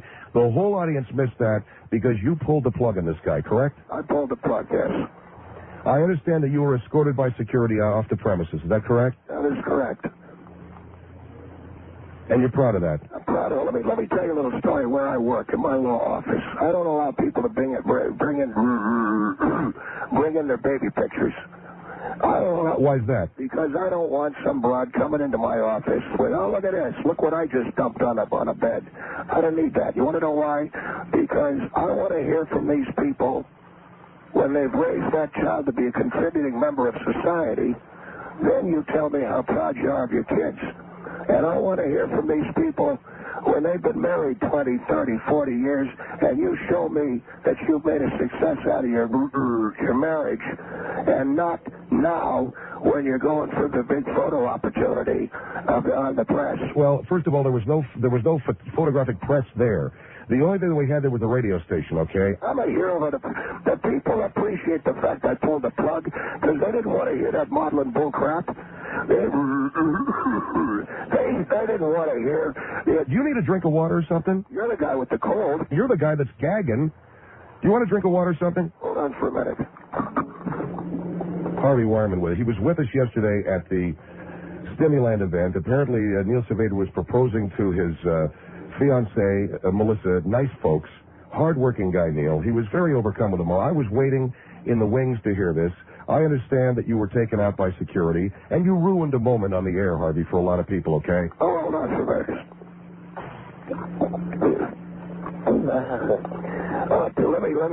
Let me just back up for a second, okay? When I came to the Stimulant event yesterday, I was on the air with you from about 10 until 12 o'clock. That's right. Then I had to go over and meet all these jackballs in the so-called VIP tent, which was a warehouse or something. And they had some, what do you call it, stale bread they laid out for everybody and bottles of Kool-Aid. Yeah, that they had very nice food there. I was in the event. Well, I don't know where the hell you were, but where I was, it was Kool-Aid and some stale bread, and there was a guy there with a sidearm. And then I went back out, and I saw this guy, Saavedra, proposing, and I said, this has got to end. That's when I went over to the patch bay. That's when I pulled the plug on this guy, okay? Now, I got a woman who works for me. And you ruined a moment for him. You know that? What did I do? You ruined a moment for him and his fiancée, as well as for the radio listeners. This guy is going to look back on the day that he proposed to his wife as the day that it didn't make it onto the air. Well, did she hear it? I don't know. Well, what did she say? I don't know. Well, then you want to know why you don't know? Yeah, because you pulled the plug. No, because it's between them. It's between the two of them. It's nobody's business but theirs. Okay? Now in 20 years. But I'll tell you something.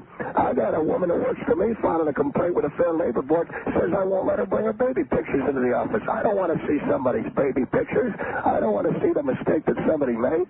You know, why is that a mistake? Somebody's proud of having a kid. They want to see the child. Somebody's proud of being married. They want the world to know about that. Why is it a mistake? Why does the world got to know about every guy out there that wants to propose to somebody he's living with? Okay, you get married and live your life for 20 years. Now you're the biggest culprit on this thing because you got married on the KFI radio, didn't you? Yeah, we had 600 of our listeners out at the Long Beach Queen Mary. We had a wonderful event. Yeah, you turned your wedding, the most sacred day of your life, into a photo opportunity for the paparazzi, what the Christ you call it, paparazzi, that everybody's out there. The paparazzi. With the photographers that come out, and everybody's out there, and you're on the radio. I listened to that thing. I was at that. You're getting in an argument with your wife. You got that handle dressed as a monk. You got people running around there half dressed. Nobody was ever running around there half dressed. Look at pal. No, you look at. Why did you get married on the air? To make the audience part of it. To make the audience part of it. That is to gain listenership. So you turned a very sacred moment in your life into a big full-blown media event so you could get your ratings. And the same goes for these clowns that get married on the radio, on the TV. The same goes for all these people that get married bungee jumping or scuba diving. They take a sacred moment. My wife and I were married at a Justice of the Peace in Indianapolis, Indiana. Yes. I'm sorry. I know your wife passed on. You're goddamn right. We were married in 1956 at a Justice of the Peace in Indiana. We went on to a very happy marriage, and I wasn't on the radio in KFI like a Jack Paul, like Cerveza was. So, in other words, because you and your wife had a nice private ceremony, you want to ruin it for everybody else. I didn't ruin it for anybody, Phil. You ruined it for the listeners. You ruined it for me. I was listening to it. I didn't hear it because you sidled up to the sound booth and you pulled the patch cord on the cordless microphone. Ruined it for the listeners. Did I ruin it for Neil and Melissa? I don't know. I haven't talked to them. Hey, you don't know. You haven't talked to them. Maybe they don't give a sweet crap. Have you thought about that? I don't think that would be the case because they probably planned it. They probably looked forward to it. They probably wanted to share it with the audience. They probably wanted to get a big rating out of it. Maybe, maybe not. But that's not for you to decide. So I believe in a thing called culture stopping. And that means that whenever you can jam culture, you should. And just because some guy figures that he's going to get a cheap thrill, getting a big thrill, sexually or otherwise, proposing to his wife on the radio, doesn't mean I got to let it happen. And I did what I had to do. You pulled the plug, and you got your ass thrown out of there. And I've been told by at least 3 members of management here and the sales department, you're not welcome back at Stimulant. We do it next year, any public event. I don't give a crap. Hey, you know what all that means? I don't have to do that Rose Parade next year. All right, well, you don't want to be a part of it. You don't have to be a part of it. But you don't have to screw it up for other people. I believe in culture jamming, and that is to impede the ability of the media to artificially manipulate the sensitivities and sensibilities of people. Mr. Cerveza wants to get married. He can get bloody well married. If he wants to propose, he can do that. He doesn't necessarily have to jam up the airwaves with that sentimentality and the manipulation of emotion, which I find to be... Hold on for a minute. You're getting excited now because... Yeah, I'm excited because of what you were doing to me and making me... I'm not doing anything to you, man. You're the guy that got all upset and bugged about the fact that they were on the air and that they were having themselves a good time, having a sentimental moment, having a moment together, proposing, okay? Oh, that's a minute. Yeah. You were talking about culture jamming? Yeah, the culture jamming and the sweet damn... Well, what do you need? Get another drink of water, okay? Hold on. Oh, boy. Hold on for a minute, all right? What are you doing? Hold on for a minute, okay? What are you doing? The point I'm trying to make about Saavedra is all this guy did was... Will you shut a door, please? Hold on for a minute.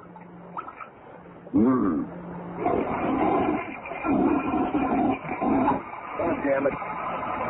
Borrow. Get the plumber in to fix the goddamn thing's overflowed again. The manipulation of people. Did you have to do that on the air? I'm on the air on the KFI right now, correct? Yes. The manipulation of the media by these people, in my opinion, is untoward. That's all I'm talking about. And will you clear your throat or something? What is that you have? I don't know. It's like a lump of cheese or something. I had a fondue for lunch.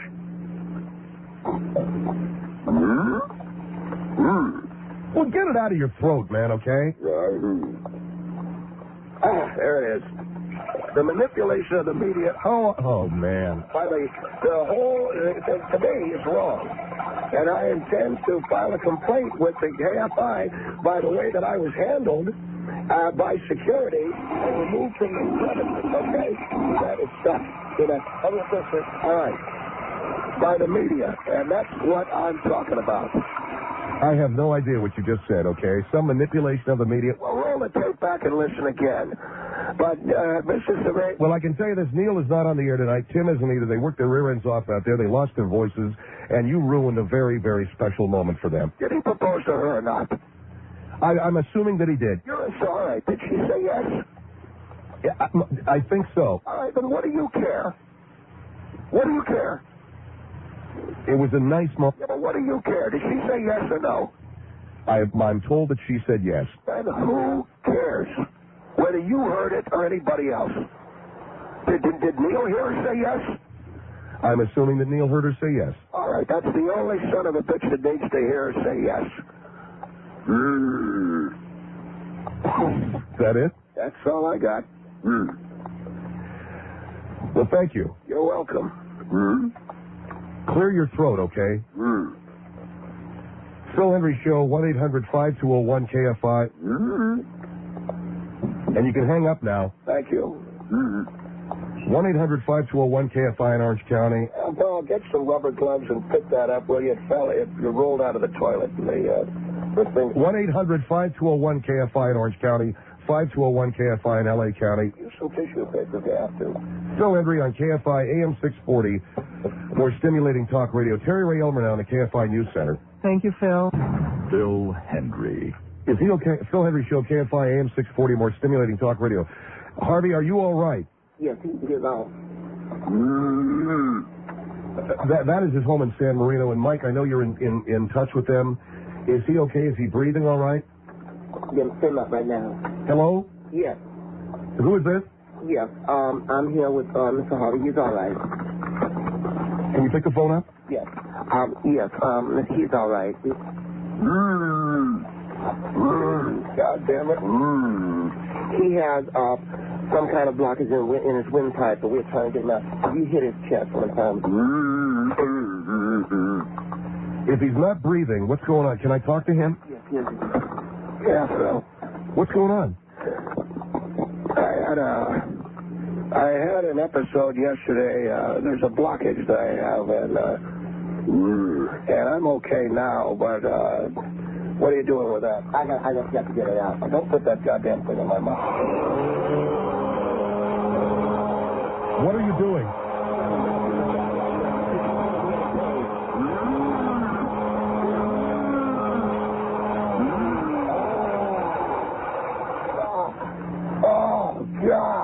that get it done.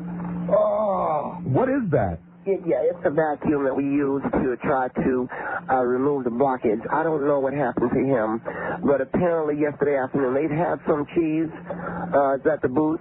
Ma'am, are you talking about what, yesterday? Yes, was there some cheese? I don't know. Was there cheese at a booth or something like? Apparently, maybe there was. Well, he is not allowed to have no dairy or no mucus-producing products, and that's probably what happened. You mean some dairy products? That's right. I'm going to have to do it again. No, please, Christ, not that. Not again. Please don't.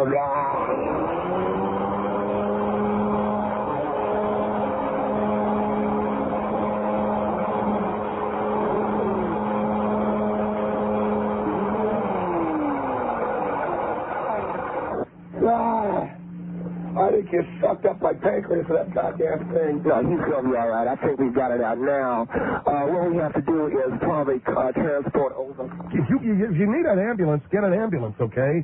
Because I can't, from here, I don't know what's going on. It sounds like he's having a hard time breathing. He had a hard time breathing, swallowing. You know, Mr. Harvey? Let me get it, Chip. So you had something to eat yesterday? As far as I know, yeah. Try it again, yes. There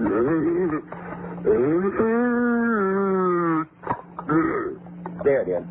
There it is. Did it get out? Yeah, it is. It's stuck on the wall. The cheese ball just flew right out of his throat. Oh, man.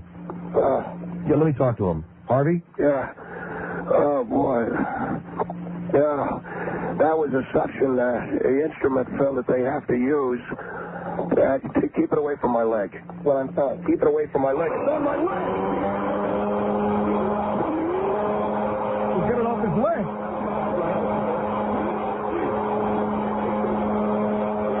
Oh, thank Christ. What is going on over there? The suction device. Well, is he okay? I'm all right, but she put the suction device on the upper thigh area. Look at Phil. I cannot continue to abide being on your radio program because obviously it's causing me to have these episodes. And well, they just sucked a cheese ball out of your throat, okay? I'm not the guy making you eat fondue for lunch. I don't care. I was up there to... Get it off his leg. Lego. Well, at least I'm thinner. All right, are you okay? Yeah, I'm all right. Boy, what a cheese ball. Look at that thing. Weighs about 10 pounds. That's right. No more cheese on you. Well, whatever. You're the one that makes up the menu. You okay? Yeah, I'm all right. All right, 1-800-5201-KFI, Orange County, 5201-KFI in L.A. County. Every time I talk to this guy and get him into a fit, there he goes, man. He's got something jammed in his throat. Phil Hendrie Show, KFI, AM 640. More stimulating talk radio. Have you been searching for a...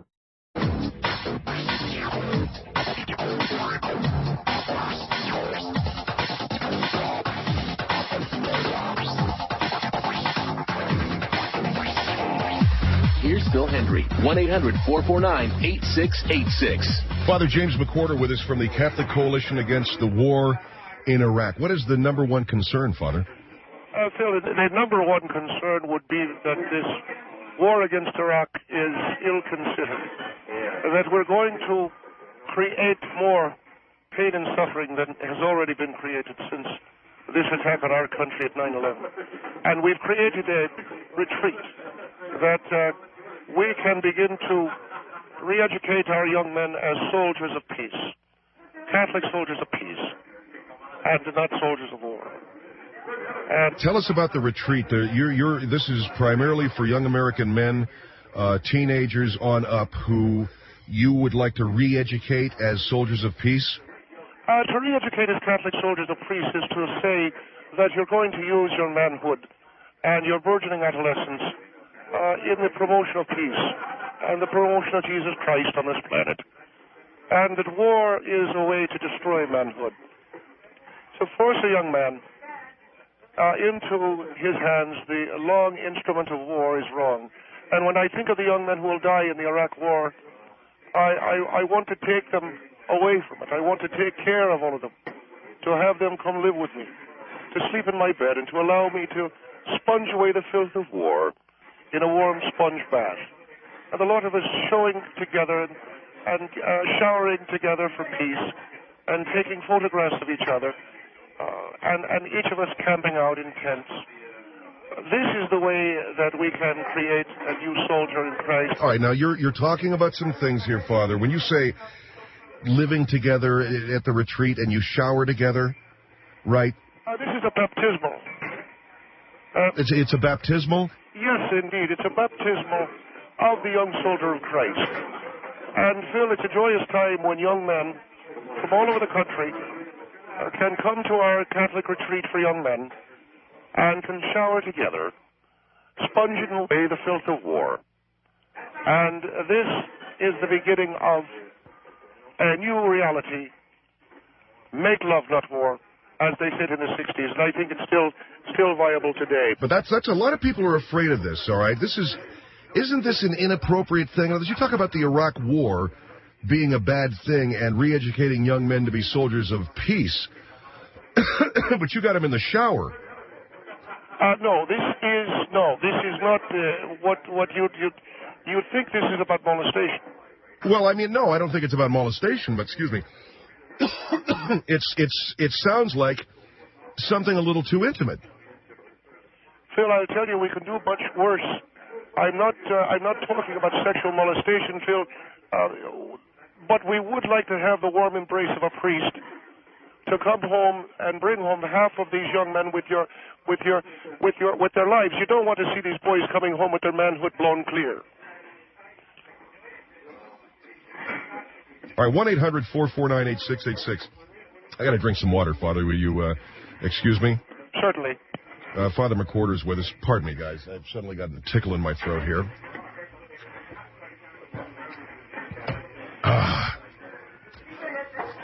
All right, Phil. I'm okay. I just I got a little bit of a tickle and I couldn't get rid of it.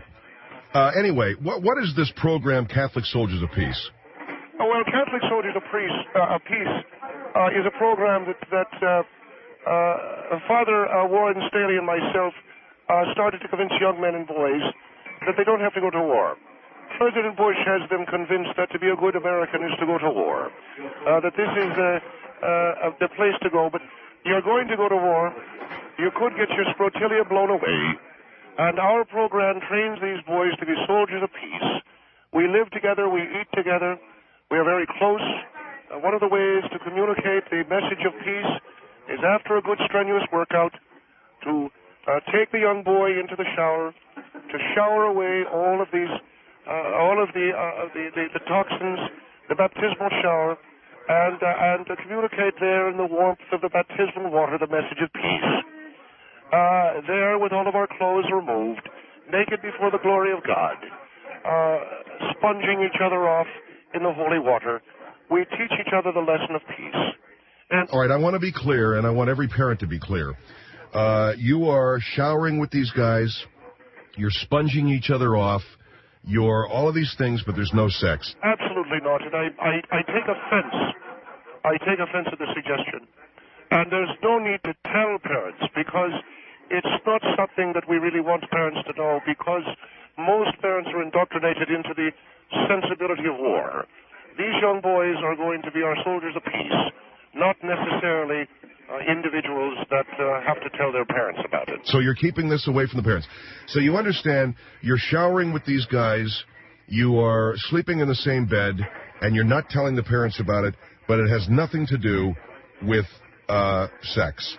Nothing to do at all with sex. The parents will find out in due time, but I must first spare the boy, sponge the boy down, I should say, in the baptismal shower into the wee hours. And there we inform the parents the boy is not a tool of President Bush and his warmongering, the filthy running bastard. And all right, let me give our number out here, 1-800-449-8686. Father James McWhorter, who is an anti-Iraqi war Catholic priest. They have a program called Catholic Soldiers of Peace. It is a very involved situation where young boys come to live with you and Father Staley, and you indoctrinate them into the ways of being a soldier of peace, correct? A Catholic soldier of peace, a Catholic soldier of peace, yes. And this Catholic soldier of peace is one who will work for peace, but the situations that you guys are in sound sexual, and they're not. They are not sexual, and I want the young men to know that this has got nothing whatsoever to do with molestation. This has nothing whatsoever to do with the horrors of molestation. All we are doing is sleeping together in the same beds. And well, what's the necessity of sleeping together in the same bed? Because we want the idea of brotherhood to infuse all of our young initiates. And we want them to realize that brotherhood in the Catholic community is something that can be shared as family. And because of that, we don't want anyone to feel put out of the Catholic family. But do you have to sleep in the same bed with these boys? We do, to infuse the initiate into the Catholic family, the soldier of peace. It's the same as sleeping in a barracks. And then you shower together. We shower together. We do everything together. We work together. We shower together. We pray together. And you say you shower together, and then naked before God, you sponge each other off in the holy water. That is correct. And you don't see where this might be taken as sexual. No, I understand what it could be taken as sexual. But people are going to have to understand this is a new day. That the Catholic Church has learned from its mistakes. But there's bigger fish to fry, and that's the Iraqi war. And let's get off the Catholic priests and concentrate on what's really wrong with this country, the warmongering. Well, I recognize that the sexual molestation of priests is on the back burner, and that you feel the most important thing here are the overtures to war by our administration. But in educating these young men to be soldiers of peace, again, you have them in some very suspect situations. I can see how people would feel that way. You do see. I mean, you're sleeping with them, you're sponging them off in a shower, you're walking naked together and sitting on a hillock to watch the sunrise. Why are you nude? Well, that's part of the initiate's process through our program. You remove the clothing and you remove all community uniform, and so you are naked before God. So you're naked, showering together, sleeping together, but it's not sexual. No, it's not, and you keep Phil. You just have to understand that as a result of what has gone on in the Catholic Church, I would be suspicious. Why don't you keep, Phil, your concentration where it belongs, and that's on this murderous war with Iraq? That is... Wait. The murderous war with Iraq is one thing, which I don't particularly think it's a murderous war with Iraq. But to fight President Bush's policies by getting naked and showering with young boys... These are not young. These are high school students and college students. All right, you're fighting the Iraqi policy of President Bush by taking your clothes off and sponging off young boys. And I resent the implication that this is sexual molestation. But I'm just telling you, it's natural for me to think that way, given what the Catholic Church has been through. And we're tired of the prejudice. The Catholic Church is tired of the prejudice. The Catholic clergy is tired of the prejudice. The Catholic people are tired of the prejudice. And we will be Catholic, and we will support our communities and support our parish. And you're not going to hang the molestation label on me. We are fighting President Bush's policy in Iraq. That's the most important thing. But the Catholic people are not going to be intimidated any longer by you or any member of the media. I'm not trying to intimidate you. But you're bringing into question the policies of the Catholic Soldiers of Peace and of the Catholic Coalition Against the War in Iraq. You're bringing it into question. I am bringing it into question only to ask you, why do you get naked in a shower and sponge each other off and then sleep together? And I've answered your question. All right, Father James McWhorter, who is with the Catholic Coalition Against the War in Iraq, training soldiers of peace, young men, high school age to college age, to go against President Bush's policy in Iraq. They come to a retreat, they shower together, they get naked and watch the sunrise, they sponge each other off, and then they sleep together. He says there's absolutely no sex whatsoever. Which, if he says there's no sex, there's no sex. But I just wonder whether your son of 15 and 16 should be sponged off in a shower by a Catholic priest as a way of protesting American policy in Iraq. 1-800-449-8686. 1-800-449-8686. Very bizarre story and a very bizarre organization. But perhaps there are those of you opposed to the war in Iraq and you feel maybe there's too much being made out of this Catholic priest thing. 1-800-449-8686. Phil Hendrie Show.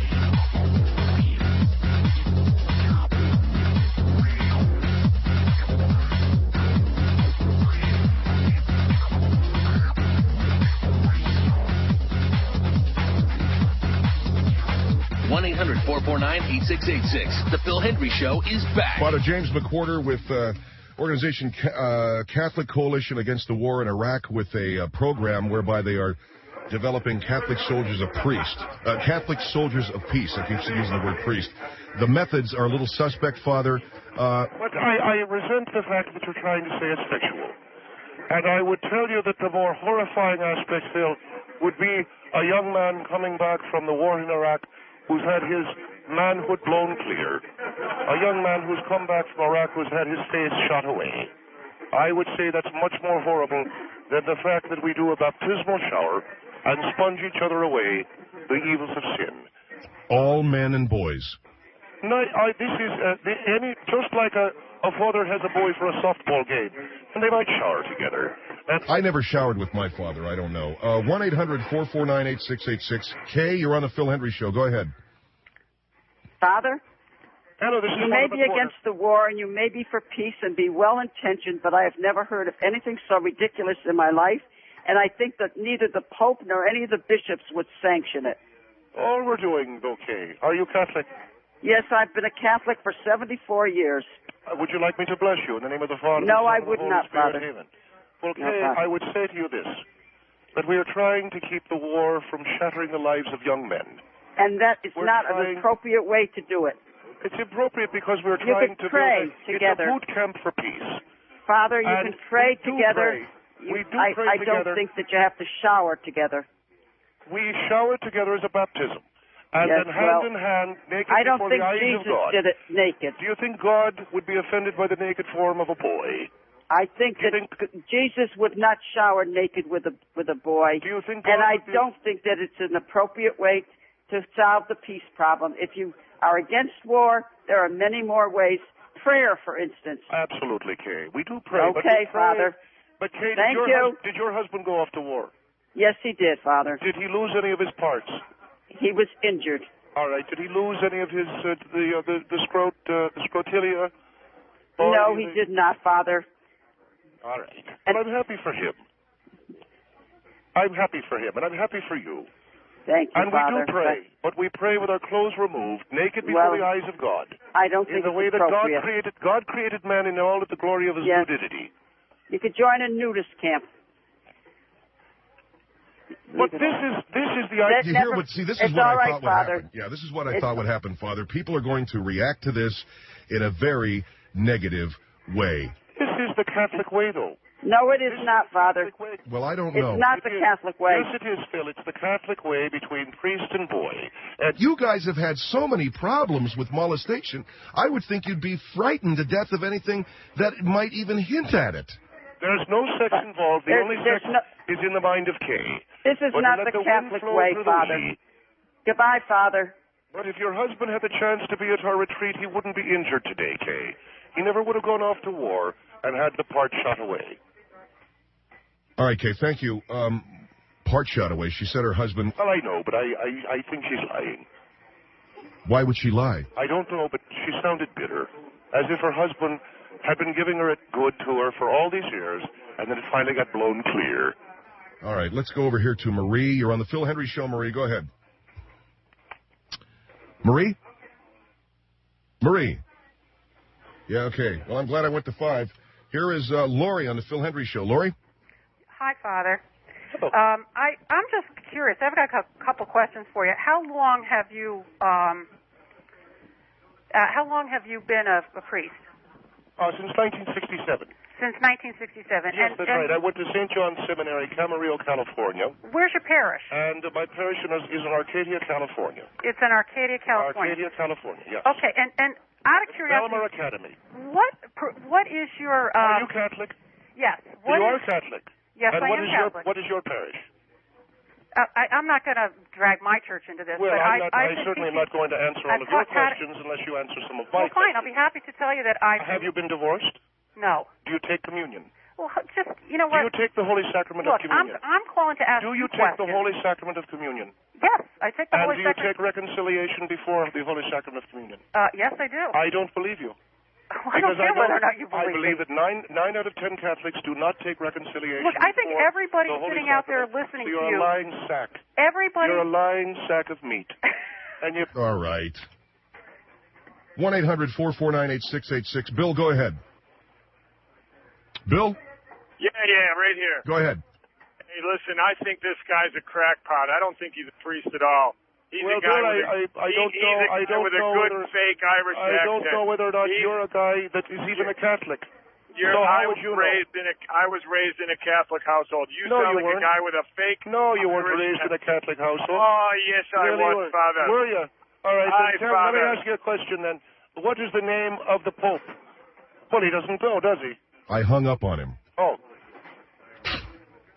Bud, go ahead. You're on the Phil Hendrie Show. Yes, sir. I have one comment to make to this priest. I'm a Baptist, and it doesn't matter. Religion doesn't enter this picture as far as I'm concerned. If I took my son, 10, 12, 14 years old, in the shower and hosed him down, or a neighborhood kid the same age, and anybody found out, I would go to jail. Well, that's fine. What's that got to do with me? Why can you do it in the name of religion? Because, first of all, I'm a Catholic priest. I'm allowed to do it.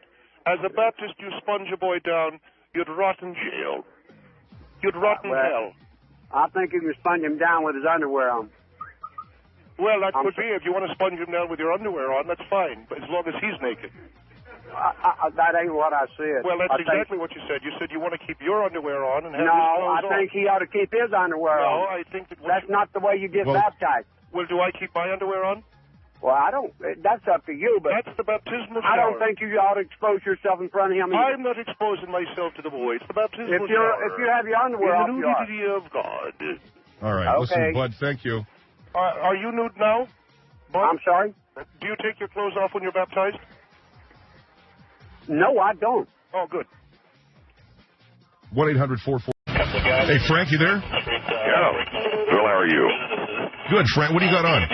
Oh, I got a little TV. I'm going to turn that down. Well, you said to turn it on. Okay, well, we're on the air. Tell her that we're on the air. They're on the air. They're on the air. He says that they're on the air. You got to turn the thing down, will you, honey?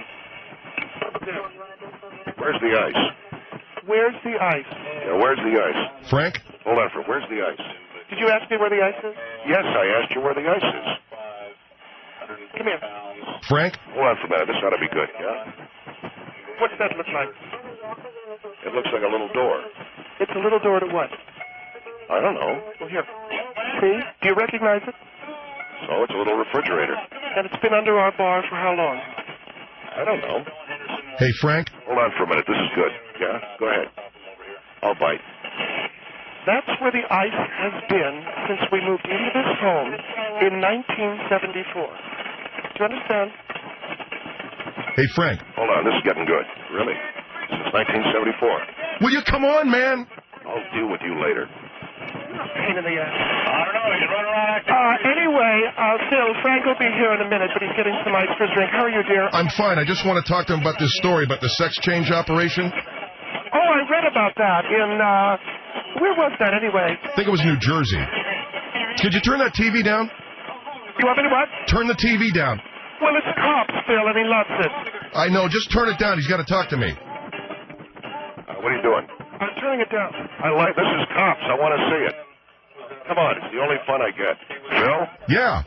Frank Gray. How are you, young man? Good. What can I do for you? All right, Frank, I wanted to ask you if you don't mind tearing away from cops for just a second. Well, they got a good one tonight. This is the one where they raid. This is the one where some stupid son of a bee sets fire to his friend's garage while he's trying to clean his van. Oh, you ought to see the look on this guy's. He's trying to do the guy a favor by cleaning out his van, and he sets fire to the man's garage, an entire house, and burns it to the ground. It's the funniest GD thing I've ever. All right, well, let's just talk about this, okay? All right. This is pouring a little cutty. Yeah, there it is. What can I do for you, young man? All right, the story here is from a teacher at Mountain View High School in Mendham Borough in New Jersey left his classroom as a man and plans to return to school next year as a woman. This man's name is Kerry McCaffrey, and his decision to embrace his feminine identity and undergo gender reassignment surgery has been accepted by some people. A few others have concerns about whether middle school children should have to deal with it. Now, you're an attorney. You've dealt with these gender issues, haven't you? Oh, yeah. I've dealt with an awful lot. I can tell you that she wants to be a woman, correct? Yes. He wants to be a woman. Well, you're talking about Carrie McCaffrey. Is Carrie McCaffrey a man right now? Yes, yeah. Carrie McCaffrey's a man. All right, well, but she eventually wants to be a woman. She wants to be a woman. He wants to be a woman. Who does? Carrie McCaffrey. That's what I'm trying to tell. Boy, you are really starting to tighten my jaws. You're going to start pulling this again with me, and I know we're on the air. I know that we are on the air, and I know that I'm probably embarrassing you. But are you going to tighten my jaws? What do you mean when you say she wants to be a woman? Are you talking to me? Yes, I'm talking about this Carrie McCaffrey. Is that the guy you're talking about? Yes. All right, Carrie McCaffrey wants to eventually have a sex change operation and become a woman. Right. All right. Once she has the sex change operation and she becomes a woman, and she's walking down the street as a woman, he'll go into a store and he'll say, "Hi, I'm a woman. I'd like a brassiere." That's how it works. Who will? He will. Who? The Carrie McCaffrey? As a woman. He'll go into a store and say, "Can I get some panties?" Isn't that how it works? I don't know how it works. You know, the way you're talking, maybe you're a candidate for some kind of gender reassignment, because you sound a little confused, mister, if you don't mind me saying. And I can hear you talk. Look, get your wife on the phone. Talk to this retard. What's going on, Phil? Nothing. Just help him get ice. What's going on? It's just the whole gender thing. I told you, if you just can be a little bit more forgiving, a little more broad-minded. You know, what are you trying to do here anyway? You asked me to comment on a gender reassignment case, and I'm commenting on it. Now, here's a guy who wants to become a woman, all right? So let her become a woman. What's wrong with that? He's already a guy, and he wants to become a woman later on. She wants to become a woman later on, but when she becomes the woman, then he will say, "All right, now I'm a woman." But as long as she's now a man, she cannot say that she is a woman. That's ridiculous. Can you imagine her saying she's a woman? She can't do that. But once she becomes a woman, then he can stand there in front of a mirror and say, "Look at me, I'm a woman." And he'll walk into stores. He'll buy brassieres, girdles, panties. He'll do all the things that women do. That's what he'll do. But until she becomes a he, she'll have to just stay a man. But once she becomes a woman, then she can say, "Hey, I'm a woman," and he'll go anywhere he wants as a woman. Does that ring at all true to you? Is any of that making sense? No. No? What a freaking... What's going on, Phil? I don't know what he's talking about. Is this guy a lawyer? Are you talking about my husband? Well, yeah, I understand that. But the guy's saying, well, hell, once she becomes a woman, well, then she'll be a he, and he can walk down the street and get a girdle. Phil, it's very easy. I don't know what this... Plain English, you jackass. Look, Frank, I don't want you to get mad at me. Well, I don't want to be mad at you, young man, but you seem to have a mental block for the common... Maybe this is the kind of topic that makes you uncomfortable. Have you ever wanted to be a woman? No, I have not. She says she never wanted to be a woman. Well, maybe she's... Who are you talking about? Talking about you. Who's she? You? He means you, Phil. I know that. He just said she says... Hold on for a minute. I got to talk. How long have you known her? Well, for a long time. Look, can I just please get him back on the phone? All right, let me conclude this story. I'll deal with you later about that ice, by the way. All talk and no bite. Go ahead. It says here that McCaffrey, after struggling with her identity since the age of 7, I guess McCaffrey hasn't had the surgery yet, but he's now referred to as a her. Yeah, she's referred to as a her. And even though she hasn't had the surgery assigning her the female gender, she will be referred to as a he for as long as she is not a woman, okay? So, in other words... No, I don't know what do you mean. He will be referred to as a he as long as she hasn't had the... Look, she's a man right now, isn't she? Yes. Okay. She will be referred to as long as she is not yet a woman, and she's still a man. Obviously, she'll still be referred to as a her. But the minute she becomes a woman, then she can then refer, see what I'm saying? so she can refer to herself as a him. Once she becomes a woman, she can refer to herself as a him. Yes. Yes. Yes. Yes! Look at that. I missed the whole show. You see that? Yeah, look at that. I missed it. It was the Kansas City one, too, where they got the white trash and he burned down the guy's garage. God! All right, calm down, honey. Phil, I've got to put him to bed. He's really ready to go off. Yeah, okay, I'm sorry. I wish you wouldn't get him so uptight. That's an idiot. Yeah, he missed the whole cops. Well, okay. Yeah, you said you missed the whole cops. I'm freaked out by the way this guy talks, okay? I don't like the things he says. She will be a he, but then he can go into a brassiere store. Once she becomes a he.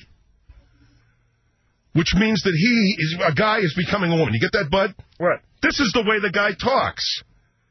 When she becomes a he, that means that she has become a woman. Oh, okay. I don't know. 1-800-449-8686, Phil Hendrie Show. Phil Hendrie Show. 1-800-449-8686. Back. 1-800-449-8686. Hey, Frank, how you doing, man?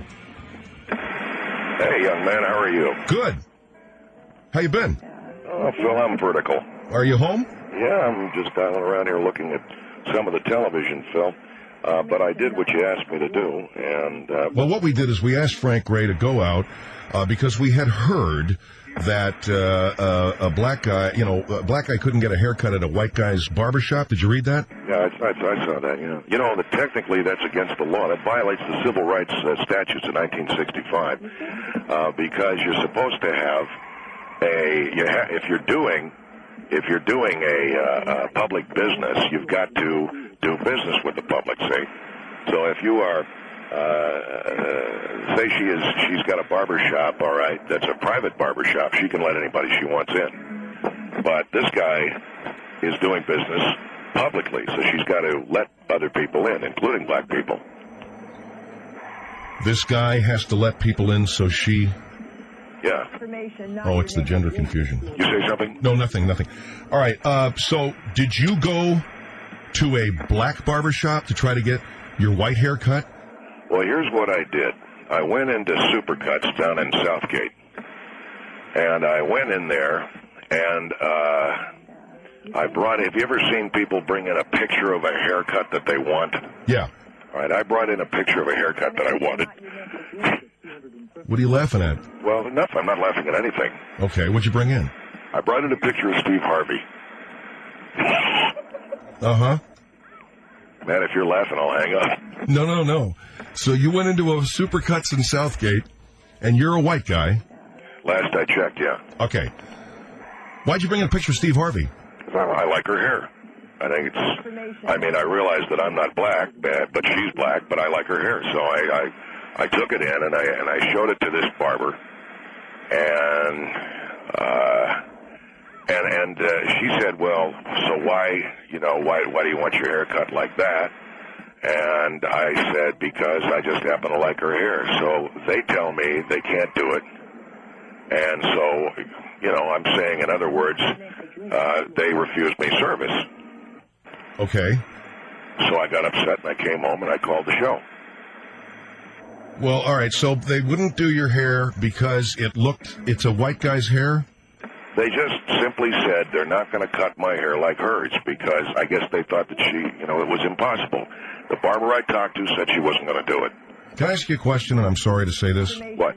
Was the barber that you talked to a guy? Yes. Okay. Why do you keep asking dumbass questions like that? You really need to get to a doctor or something, man. I don't know what the story is. Anyway, I came home and I talked to Margaret, and he told me to call you, and that's what I'm doing. All right, so when you talked to Margaret said, call me up and discuss this. Now, let me ask you something. Do you think that a black barbershop should cut a white guy's hair? Phil, let me say this. I think all barbershops should cut all kinds of hair. Otherwise, get out of the business of serving the public. You take the average white barber. Here's a guy. She's opened up her shop. She's got a sign out that says open for business. Now, the Civil Rights Statute says you've got to serve Everybody. Now, if she doesn't want to cut the hair of a black man that walks in, who wants to get her hair cut like anybody else, and the white barber, she doesn't want to do it, the black man, she's going to leave, see? And then you've got yourself a civil rights problem. Well, the same thing with the supercuts down in Downey. I'm not Sarah Southgate. I'm not saying that they're guilty of violating my civil rights, but she wouldn't cut my hair. And this was a big guy. So what, am I going to argue with her?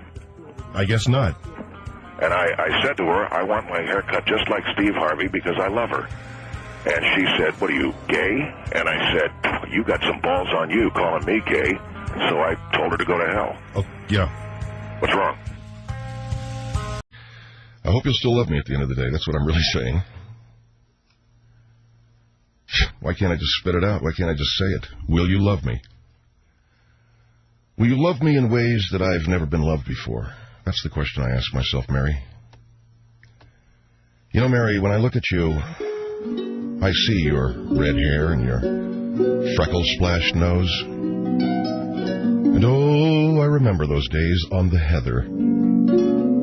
Father James McQuarters, pick it up from here. But I will, Phil.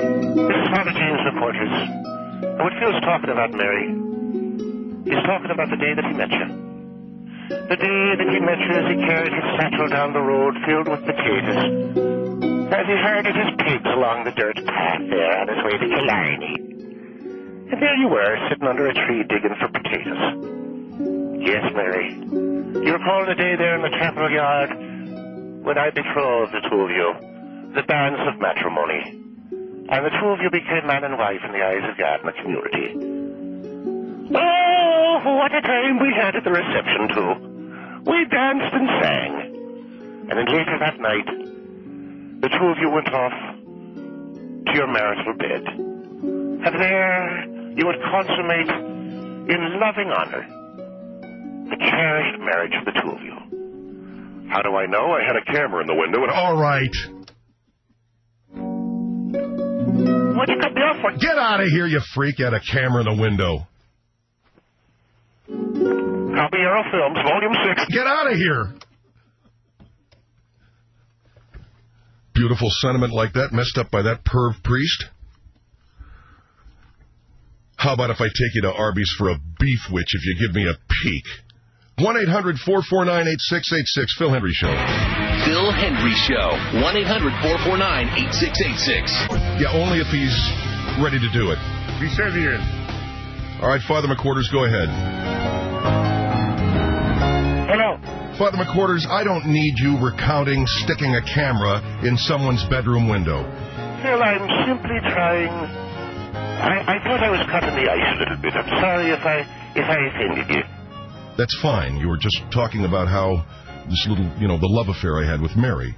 Yes, Phil, it was with Mary. Now... So now, where the music?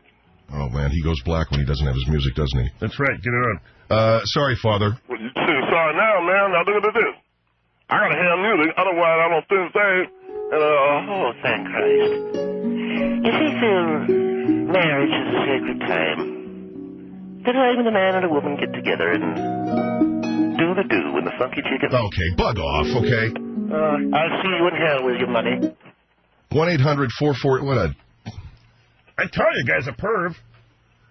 You told me he's a perv. Ain't you the guy he offered the beef witch to? Oh, yeah. 1-800-449-8686. Wait a minute, that doesn't make sense. Maybe he offered me the beef witch, and then... anyway.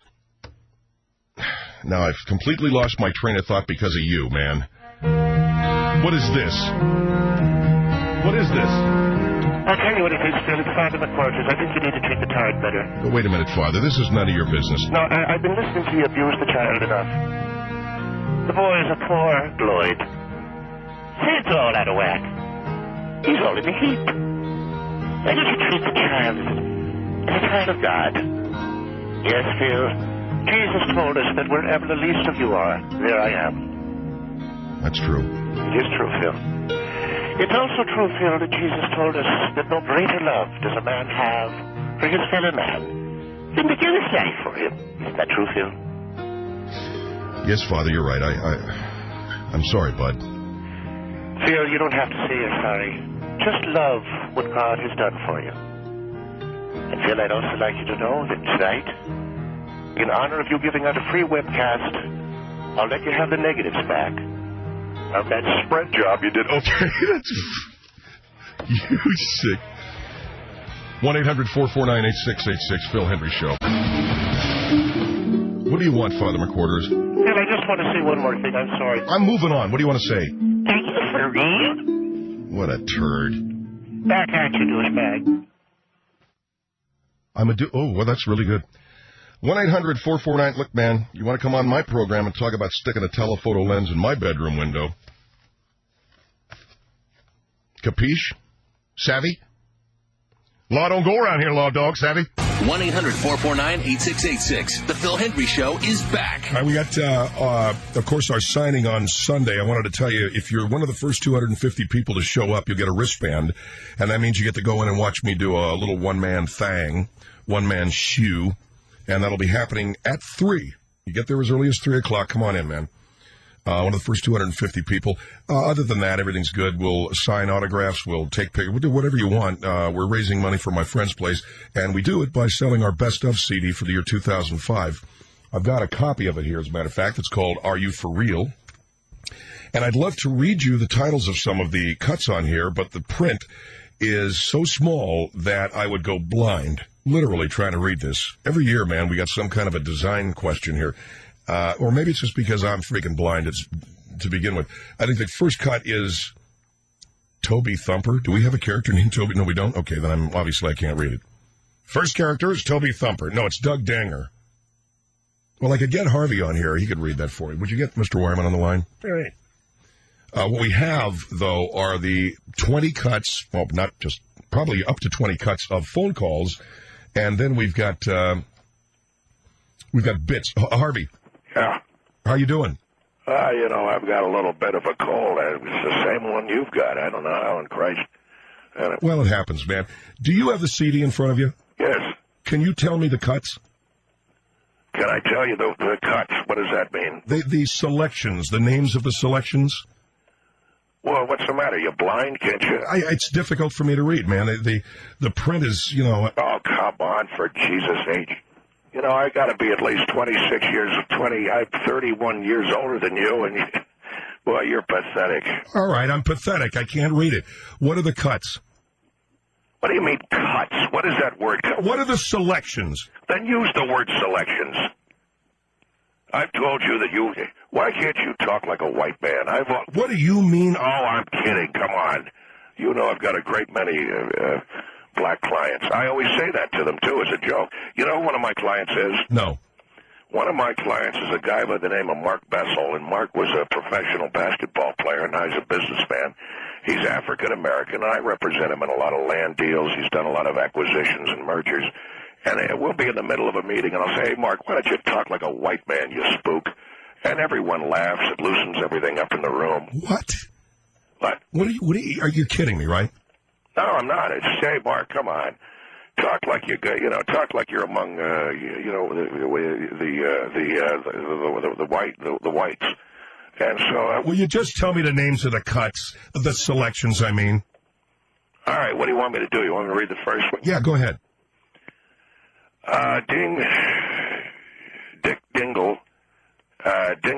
Dingleberry, and it's called, who? Dingleberry. No, it's not Dingleberry. Spell it. Dougdanner. Doug Danger. Okay, Doug Danger. Yes. All right, that one's called, you don't need it's called oboe to oboe. Eyeball to eyeball. Okay. Next. If you know what it says. No, I know it when you remind me of it. What's the next one? The next one is, boobs. Peaches and Herb, it looks like. Peaches and Herb? Yeah. You got a cut from them on there? You got Reunited on there? Because I love that. No, I do not have Reunited on there. What is that what that says? Yes, it says Peaches and Herb. Spell it.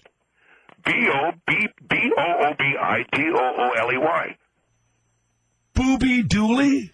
Yeah. That ain't Peaches and Herb. And what's it spelled booby for? I didn't spell it. And how do you know it doesn't spell Peaches and Herb? I don't know, man. I'm taking a guess. What's the next one?